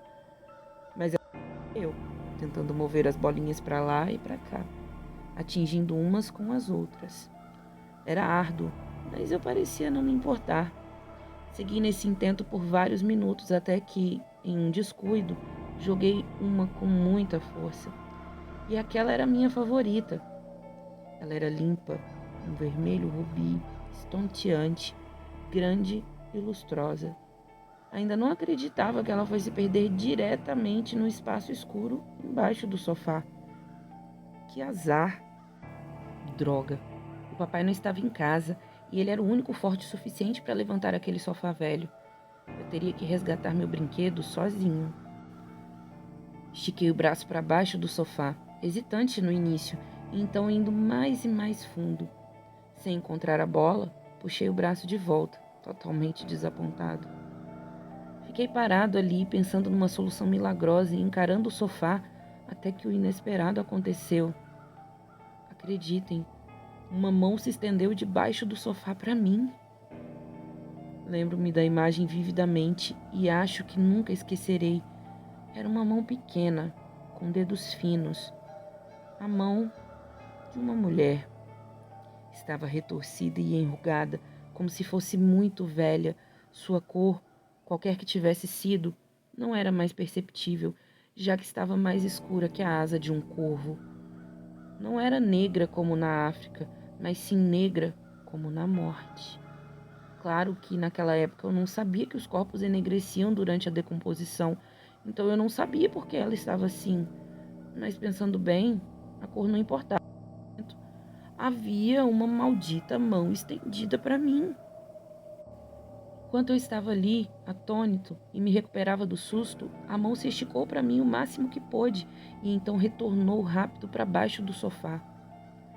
Eu ainda estava boquiaberto quando ela emergiu outra vez, mas agora ela arrastava uma pequena embalagem amassada com uma logomarca, um tipo de logo que não reconheci na hora. A mão ficou parada como se estivesse esperando que eu pegasse aquela sacola. Então, como eu não peguei, a mão puxou a sacola para baixo do sofá lentamente e se foi. Depois disso, levantei-me tropeçando em minhas próprias pernas, fui para a cozinha contando para minha mãe tudo sobre aquilo que havia ocorrido. Por que não corri gritando? Por que não me descabelei? Por que não me atirei ao chão? Não sei muito bem. Tudo que posso dizer é que eu ainda era muito criança. Uma mão saindo debaixo do sofá não parecia ser um grande problema para mim. Eu ainda não tinha aprendido sobre o que era ou não permitido no mundo real. Eu não tinha uma visão de mundo e nem de realidade. Mamãe era cética, mas me levou até o sofá e explicou como eu provavelmente estava imaginando coisas. Ela até passou a mão por baixo do sofá para me convencer de que não havia nada ali embaixo. Mesmo assim, eu permaneci completamente intrigado. Mais tarde, quando chegou, papai levantou o sofá para mim e a única coisa lá embaixo, é claro, era a minha bolinha rubi, mais algumas outras que eu nem lembrava de ter perdido. Mas calma, é aí que vem a parte assustadora. Por anos isso ficou em minha mente. Até criei a estranha ideia de pessoas pequeninas vivendo embaixo do sofá e eu, em minha infantil inocência, acreditava que eles me pegariam e me levariam se eu invadisse o território deles outra vez. Porém, enquanto crescia, fui deixando essa ideia como um sonho que tive em minha mente infantil. Um sonho bonitinho, mas bobo. Então, alguns anos depois, contei outra vez a história para minha mãe. Ela sorriu para mim, divertida, e disse que se lembrava disso porque, afinal, ela esteve lá. Ela me contou que ainda lembrava que eu corri para ela no meio do dia e falei sobre uma mão embaixo do sofá. E lembrava de ter ficado bastante perturbada com minha história, já que eu era um garoto muito calmo, bem comportado e que nunca mentia. Então ela me contou uma coisa que até então eu não sabia sobre o sofá. Ela e papai conseguiram o sofá dos bens de uma velha que havia morrido em cima dele. Pelo que eles andaram pesquisando, a velha havia se suicidado, com cortes no pulso e no pescoço. Essa foi a primeira vez que eu vi sobre isso, e com certeza explicava o porquê deles terem se livrado do sofá logo um mês depois do que aconteceu comigo. Mas aí vem a parte que ainda me assusta até hoje. A parte que tento a todo custo tirar da minha mente toda santa noite. Vocês se lembram daquela embalagem que a mão tentou me entregar? Nunca esqueci da logomarca que havia nela. E recentemente voltei a ver a logomarca, o que parecia o mesmo tipo de embalagem em uma loja de ferramentas. Aquela logomarca, em uma embalagem, eram lâminas para navalhas. Enfim. Bom, essa é mais uma creep curtinha, né? Creep raiz mesmo, que termina com uma situação surpreendente. E é isso, eu espero que vocês tenham gostado, me ajudem a sair do flop. Obrigada e tchau, tchau.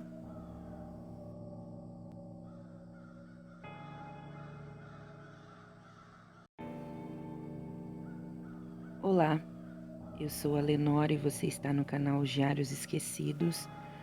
Hoje eu vou contar para vocês uma creepypasta que já é bastante antiga, um monte de gente conhece e não se sabe ao certo quem é o autor original. Eu só traduzi do Reddit, não existe, né, no post original informações sobre quem foi o autor, mas ela é baseada em fatos reais. Esse local realmente existe. Se vocês forem procurar, né, vocês vão encontrar. E é isso. Antes de começar, gostaria aqui de mendigar o like, que vocês deixem comentário, que vocês recomendem o meu canal para pessoas que vocês pensem que vão gostar do conteúdo. E sem mais demoras, vamos lá? Abandonados pela Disney. Talvez vocês não saibam, mas a Disney é a principal responsável por tornar uma pequena vila em uma vila fantasma que hoje é conhecida como Ghost Town. A Disney construiu o resort da Ilha do Tesouro, que em 1999 teve o nome alterado para Discovery Island, ou Ilha da Descoberta, que está localizada na Baía de Baker, nas Bahamas. Discovery Island não era uma vila fantasma. Navios de cruzeiro da Disney realmente desembarcavam no resort e deixavam os turistas para relaxarem no luxo. Outro fato verdadeiro que você mesmo pode comprovar é que a Disney investiu 30 milhões nesse paraíso tropical. Sim, 30 milhões de dólares. É só jogar no Google. Porém, quase em seguida, eles simplesmente abandonaram o local. Eles culparam as águas rasas, rasas demais para que seus navios operassem em segurança, e sobrou até para os trabalhadores. A Disney disse que, como eles eram das Bahamas, eram muito preguiçosos para trabalhar em um horário regular. De maneira geral, é aqui que a natureza factual da história acaba. Não era por causa da areia e, obviamente, não era porque os trabalhadores eram preguiçosos demais. Ambas eram desculpas convenientes. Sim, eu sinceramente duvido que essas razões eram legítimas, porque eu simplesmente não acreditei na história oficial por causa do Palácio de Mowgli. Na cidade litorânea de Emerald Isle, na Carolina do Norte, a Disney começou a construção do Palácio de Mowgli na década de 1990. O conceito era um resort com a temática da selva, com um enorme palácio, como você pode imaginar. Você pode não estar familiarizado com o personagem Mowgli, mas deve se lembrar melhor da história de Mowgli, o menino lobo. Se você não o viu antes em outro lugar, o conheça como um personagem dos desenhos da Disney de décadas atrás. Mowgli é uma criança abandonada na selva, simultaneamente criado e também ameaçado por animais. O Palácio de Mowgli era um empreendimento polêmico desde o início. A Disney comprou uma tonelada de terra de alto custo para o projeto e, na verdade, houve um escândalo envolvendo algumas dessas compras. O governo local declarou casas das pessoas como domínio público e as vendeu para a Disney. Chegou a um ponto que as casas tinham acabado de ser construídas e eram simplesmente condenadas com pouca ou nenhuma explicação pelos órgãos do governo. A terra grilada pelo governo era supostamente destinada a um projeto de uma rodovia nunca construída. Sabendo muito bem do que estava acontecendo, o povo passou a chamá-la de Rodovia Mickey Mouse.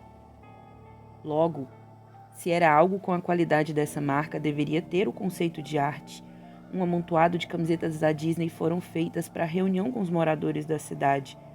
Eles vendiam a ideia de progresso como se o empreendimento fosse ser lucrativo para todos. Quando eles mostraram o conceito, aquele enorme palácio indiano cercado pela selva e composto por uma população de homens e mulheres vestindo tangas e roupas tribais. Bem, nem preciso dizer que os moradores não aceitaram a ideia. Estamos falando de um enorme palácio indiano. Tangas não compõem o centro de uma área de luxo. Aquela era apenas mais uma visão xenofóbica do sul dos Estados Unidos. Foi uma escolha questionável e de gosto bem duvidoso. Um membro da multidão tentou invadir o palco e foi impedido pelos seguranças assim que tentou quebrar uma das placas de frente. A Disney, muitas vezes sinônimo de alegria e progresso, pegou aquela comunidade e lhe quebrou os joelhos.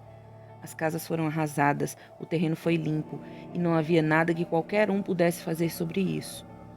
TV e jornais locais eram contra o resort desde o início, mas alguma ligação insana entre as explorações da mídia da Disney e os locais de interesse turístico entrou em jogo e as opiniões mudaram repentinamente. Assim, esse projeto na Carolina do Norte acabou não sendo executado. De qualquer forma, a Treasure Island, nas Bahamas, se tornou real. A Disney investiu milhões no lugar e começou o trabalho. A mesma coisa aconteceu no Palácio de Mowgli. A construção estava completa. Os visitantes realmente se hospedaram no resort. As comunidades do entorno foram inundadas com o tráfego e os aborrecimentos atuais associados ao fluxo de turistas perdidos e irados. Então, tudo parou. Ligou o lugar e ninguém sabia sequer o que pensar, mas eles estavam bastante felizes com isso. A perda da Disney foi bastante hilária e maravilhosa para um grande grupo de pessoas que não queriam tudo aquilo em primeiro lugar. Honestamente, eu não pensei nesse lugar desde que soube que tinha fechado há décadas atrás. Eu vivo a 4 horas de Emerald Isle, então eu realmente só ouvi rumores, não presenciei nada disso. Foi então que li esse artigo de alguém que havia explorado Treasure Island e criado um blog inteiro direcionado exclusivamente para as coisas loucas que ele havia achado por lá. Coisas simplesmente deixadas para trás. Coisas quebradas, desfiguradas, provavelmente destruídas por funcionários descontentes que perderam seus empregos. Todos os locais ao redor tinham traços de vandalismo e destruição. As pessoas simplesmente ficaram furiosas sobre o Treasure Island nas Bahamas e fizeram isso com o Palácio de Mowgli.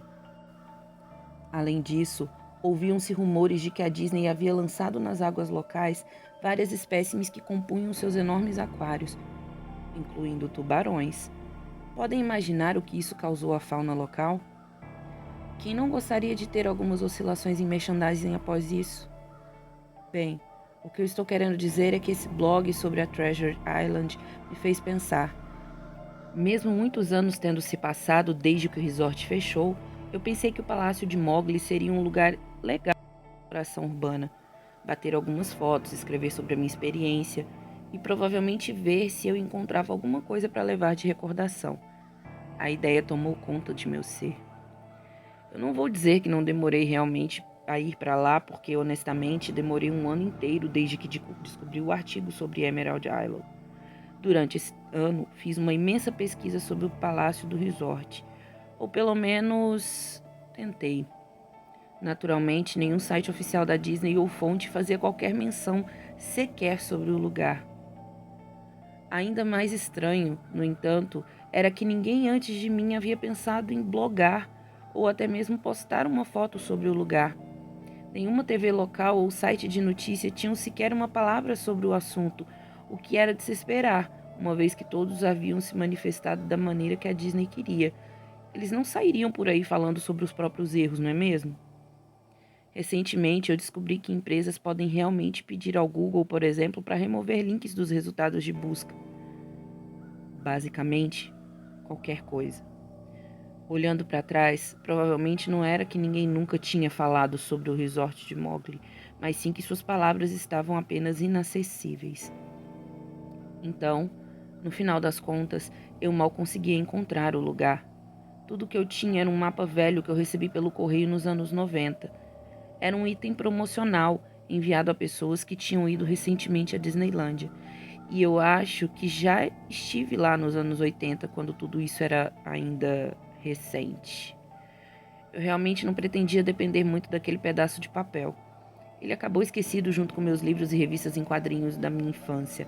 Só lembrei disso após meses de pesquisa e, mesmo assim, ainda levei algumas semanas para localizar a caixa onde havia guardado. Mas eu finalmente encontrei. E fui. Os moradores do entorno não ajudaram nem um pouco, como a maioria tinha se mudado para a praia nos últimos anos, poucos sabiam alguma coisa. Após um longo tempo, a viagem me levou longe. Plantas tropicais entravam e cobriam a área repleta de espécies nativas de flores que, na verdade, sempre pertenceram àquele local. Fiquei admirado quando cheguei aos portões na frente do resort. Enormes portões monolíticos de madeira que de ambos os lados pareciam ter sido cortados de uma gigantesca sequoia. O portão em si havia sido furado em vários lugares por pica-paus e comido na base por insetos escavadores. Pendurado no portão havia uma placa de metal, algum rabisco aleatório com letras negras feitas à mão, que dizia "Abandonado pela Disney". Claramente um pequeno protesto de algum funcionário. Os portões estavam abertos o suficiente para que eu pudesse entrar, mas não dirigir.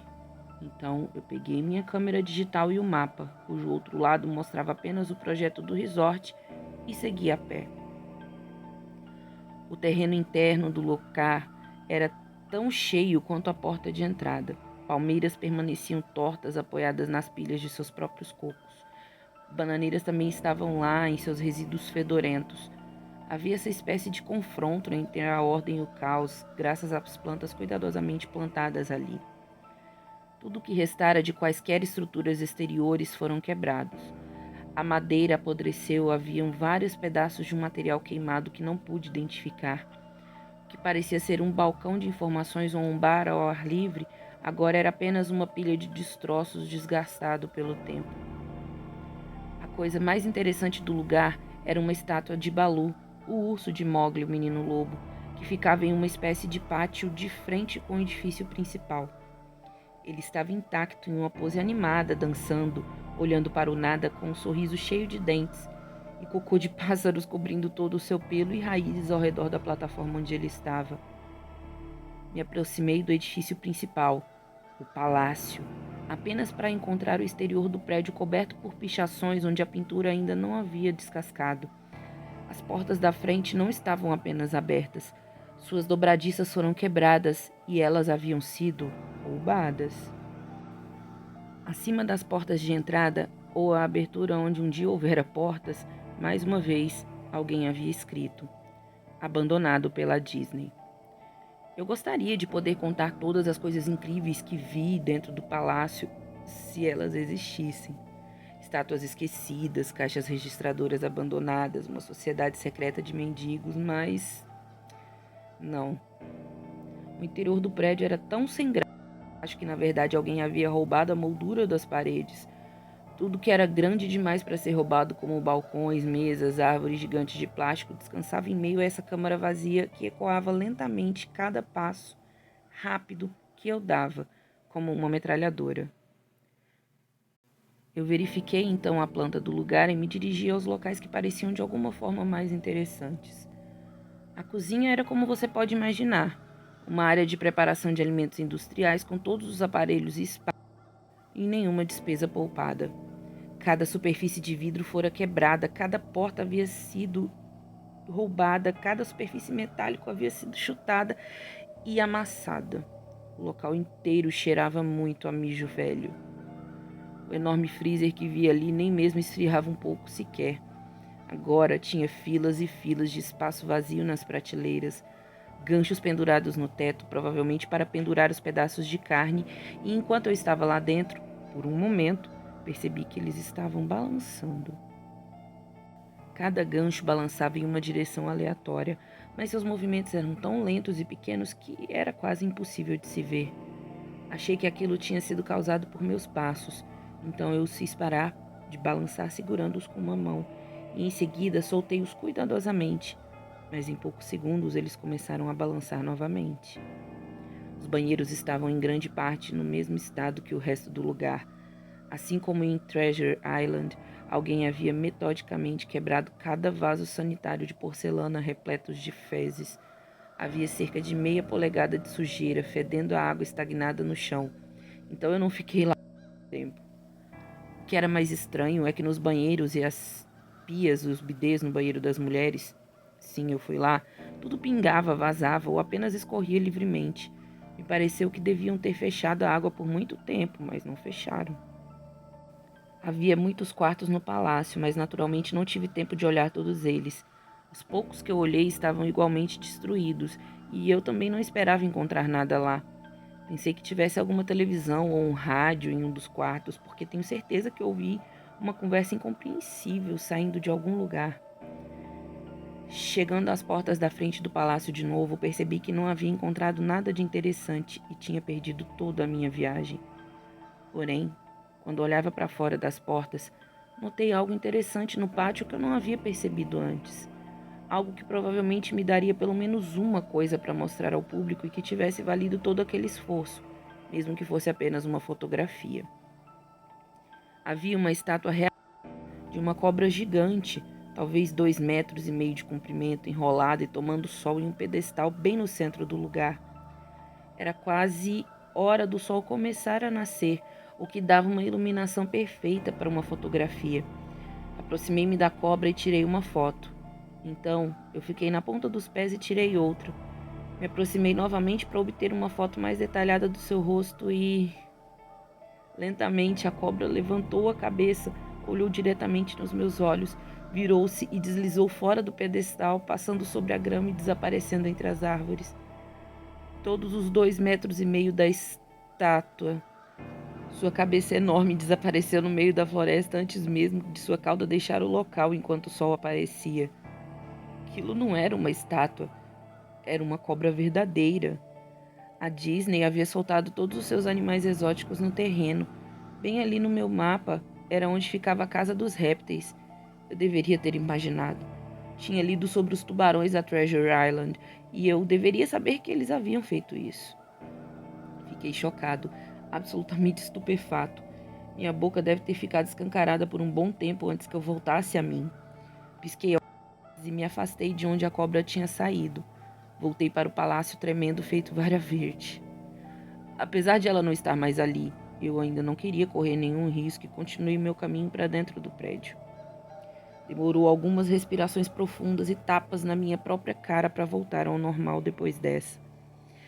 Procurei um lugar para me sentar, já que minhas pernas estavam um pouco parecidas com geleia nesse momento.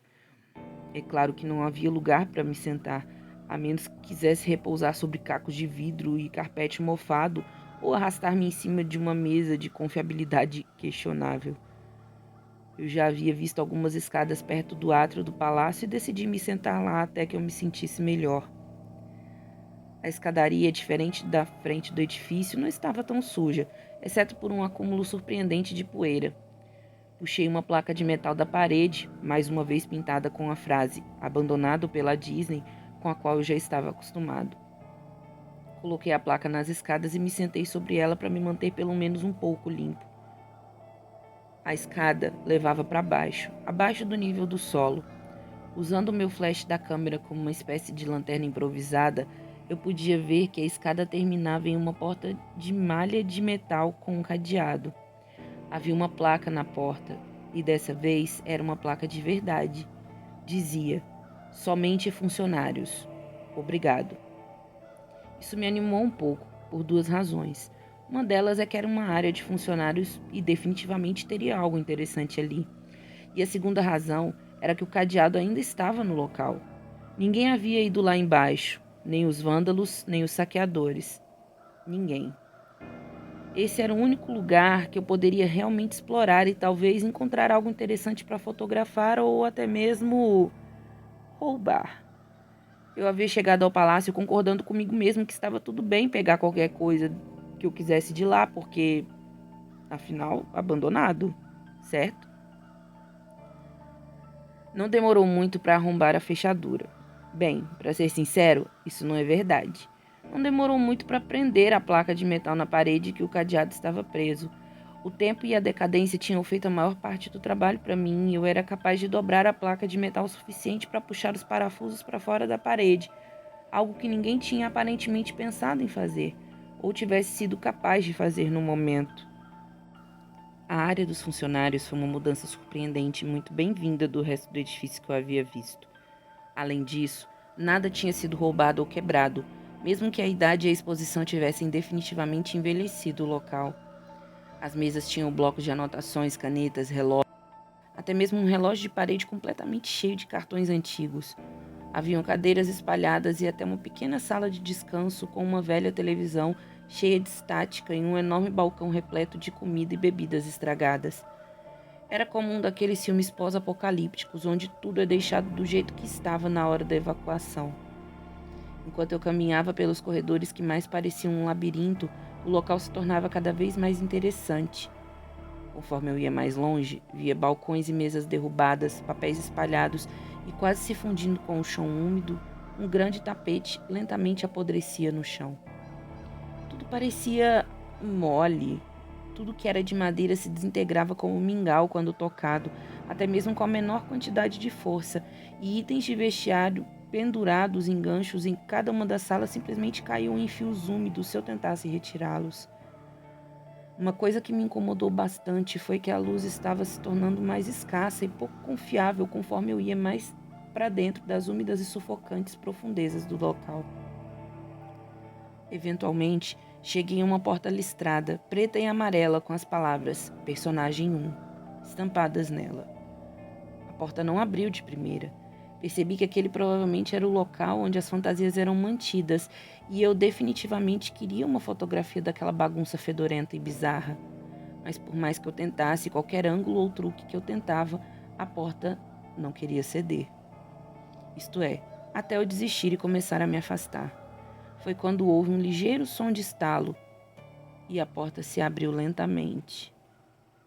No interior, o quarto estava completamente escuro. Breu total. Eu usei o flash da câmera para procurar por algum interruptor de luz na parede, mas não havia nada. Enquanto fazia minha pesquisa, fui surpreendido por um zumbido alto e elétrico. Fileiras de luzes em cima de mim de repente começaram a se acender. Demorou um segundo para os meus olhos se ajustarem e parecia que a luz ia ficando cada vez mais brilhante até que todas as lâmpadas explodissem. Mas assim que eu pensei que iria chegar a essa fase crítica, as luzes diminuíram um pouco e se estabilizaram. O quarto era exatamente como eu havia imaginado. Vários uniformes da Disney pendurados nas paredes. Pareciam cadáveres de desenhos animados pendurados por forcas invisíveis. Havia uma prateleira inteira de tangas e roupas nativas em cabides. O que eu achei estranho e o que eu queria fotografar imediatamente era uma fantasia de Mickey Mouse no centro da sala. Ao contrário das outras roupas, esta estava deitada de costas no centro do quarto como uma vítima de assassinato. O pelo sobre o traje estava podre e caindo aos poucos, e ele tinha alguns remendos. O que era ainda mais estranho, porém, era a cor do traje. Era como se fosse uma fotografia negativa do Mickey Mouse. Preto onde deveria ser branco e branco onde deveria ser preto. Seu macacão, que normalmente seria vermelho, era azul claro. A visão foi desanimadora o suficiente para que eu realmente adiasse fotografar a coisa até o último instante. Tirei uma foto dos trajes pendurados nas paredes, ângulos de cima, de baixo, fotos de lado para mostrar todas as fantasias, os rostos dos desenhos animados pútridos, alguns com olhos de plástico faltando. Então eu decidi encenar uma foto. Precisava apenas de um dos personagens enlameados no chão sujo. Peguei a cabeça de um traje do Pato Donald e cuidadosamente o removi para que a coisa toda não desmoronasse em minhas mãos. Enquanto olhava para o rosto de olhos arregalados, para aquela cabeça mofada, um barulho muito alto me fez pular de susto. Olhei para os meus pés, e entre os meus sapatos tinha um crânio humano. Ele havia caído de fora da cabeça do Donald e se quebrou em pedaços a meus pés. Apenas o rosto vazio e o maxilar inferior permaneceram, olhando profundamente para mim. Larguei a cabeça do Donald imediatamente, como seria de se esperar, e corri para a porta. Quando cheguei na porta, olhei de volta para o crânio no chão. Eu tinha que tirar uma foto daquilo, sabe? Eu tinha. Precisava do que havia acontecido ali, especialmente se a Disney tentasse de alguma forma cobertar isso. Eu não tinha nenhuma dúvida em minha mente, desde o início, que mesmo se fosse apenas negligência grosseira, a Disney era responsável por tudo. Foi então que o Mickey Mouse, no meio da sala, começou a se levantar. Primeiro, ele se sentou e em seguida se apoiou sobre os pés. O traje do Mickey, ou quem quer que estivesse dentro dele, ali no centro da sala, com seu rosto falso apenas se virando lentamente para mim enquanto murmurava: "Não." De novo e de novo e de novo. Com as mãos trêmulas, o coração batendo violentamente e pernas que mais uma vez se transformaram em geleia, eu consegui levantar a câmera e apontá-la para a criatura, que agora me avaliava calmamente. A tela da câmera digital exibia apenas pixels espalhados na forma daquela coisa. Era uma silhueta perfeita do traje de Mickey. À medida em que a câmera se movia em minhas mãos trêmulas, os pixels se espalhavam por onde Mickey se movia. Em seguida, a câmera parou. Ficou em branco, silenciosa e... quebrou. Ergui os olhos mais uma vez para o traje de Mickey Mouse.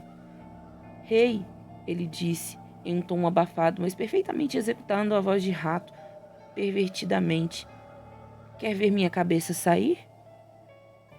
Ele começou a puxar a sua própria cabeça, movendo seus dedos das luvas desajeitadamente em torno de seu pescoço. Seus movimentos eram impacientes, semelhantes a de um homem ferido tentando se livrar das garras de um predador. Enquanto ele colocava os dedos em volta do pescoço, saiu muito sangue, amarelo, grosso, espesso, nojento. Eu me virei quando ouvi um barulho horrível de carne e pano se rasgando. Só me preocupava de acima da porta, do lado de fora dessa sala, eu vi a mensagem final cravada numa placa de metal por unhas ou ossos. Abandonado por Deus. Eu nunca tirei aquelas fotos da câmera. Eu nunca escrevi sobre isso em lugar algum, até agora. Depois que fugi daquele local, para o bem da minha sanidade mental, se não a minha própria vida, eu entendi porque a Disney não queria que ninguém soubesse daquele lugar. Eles não queriam que ninguém como eu entrasse lá.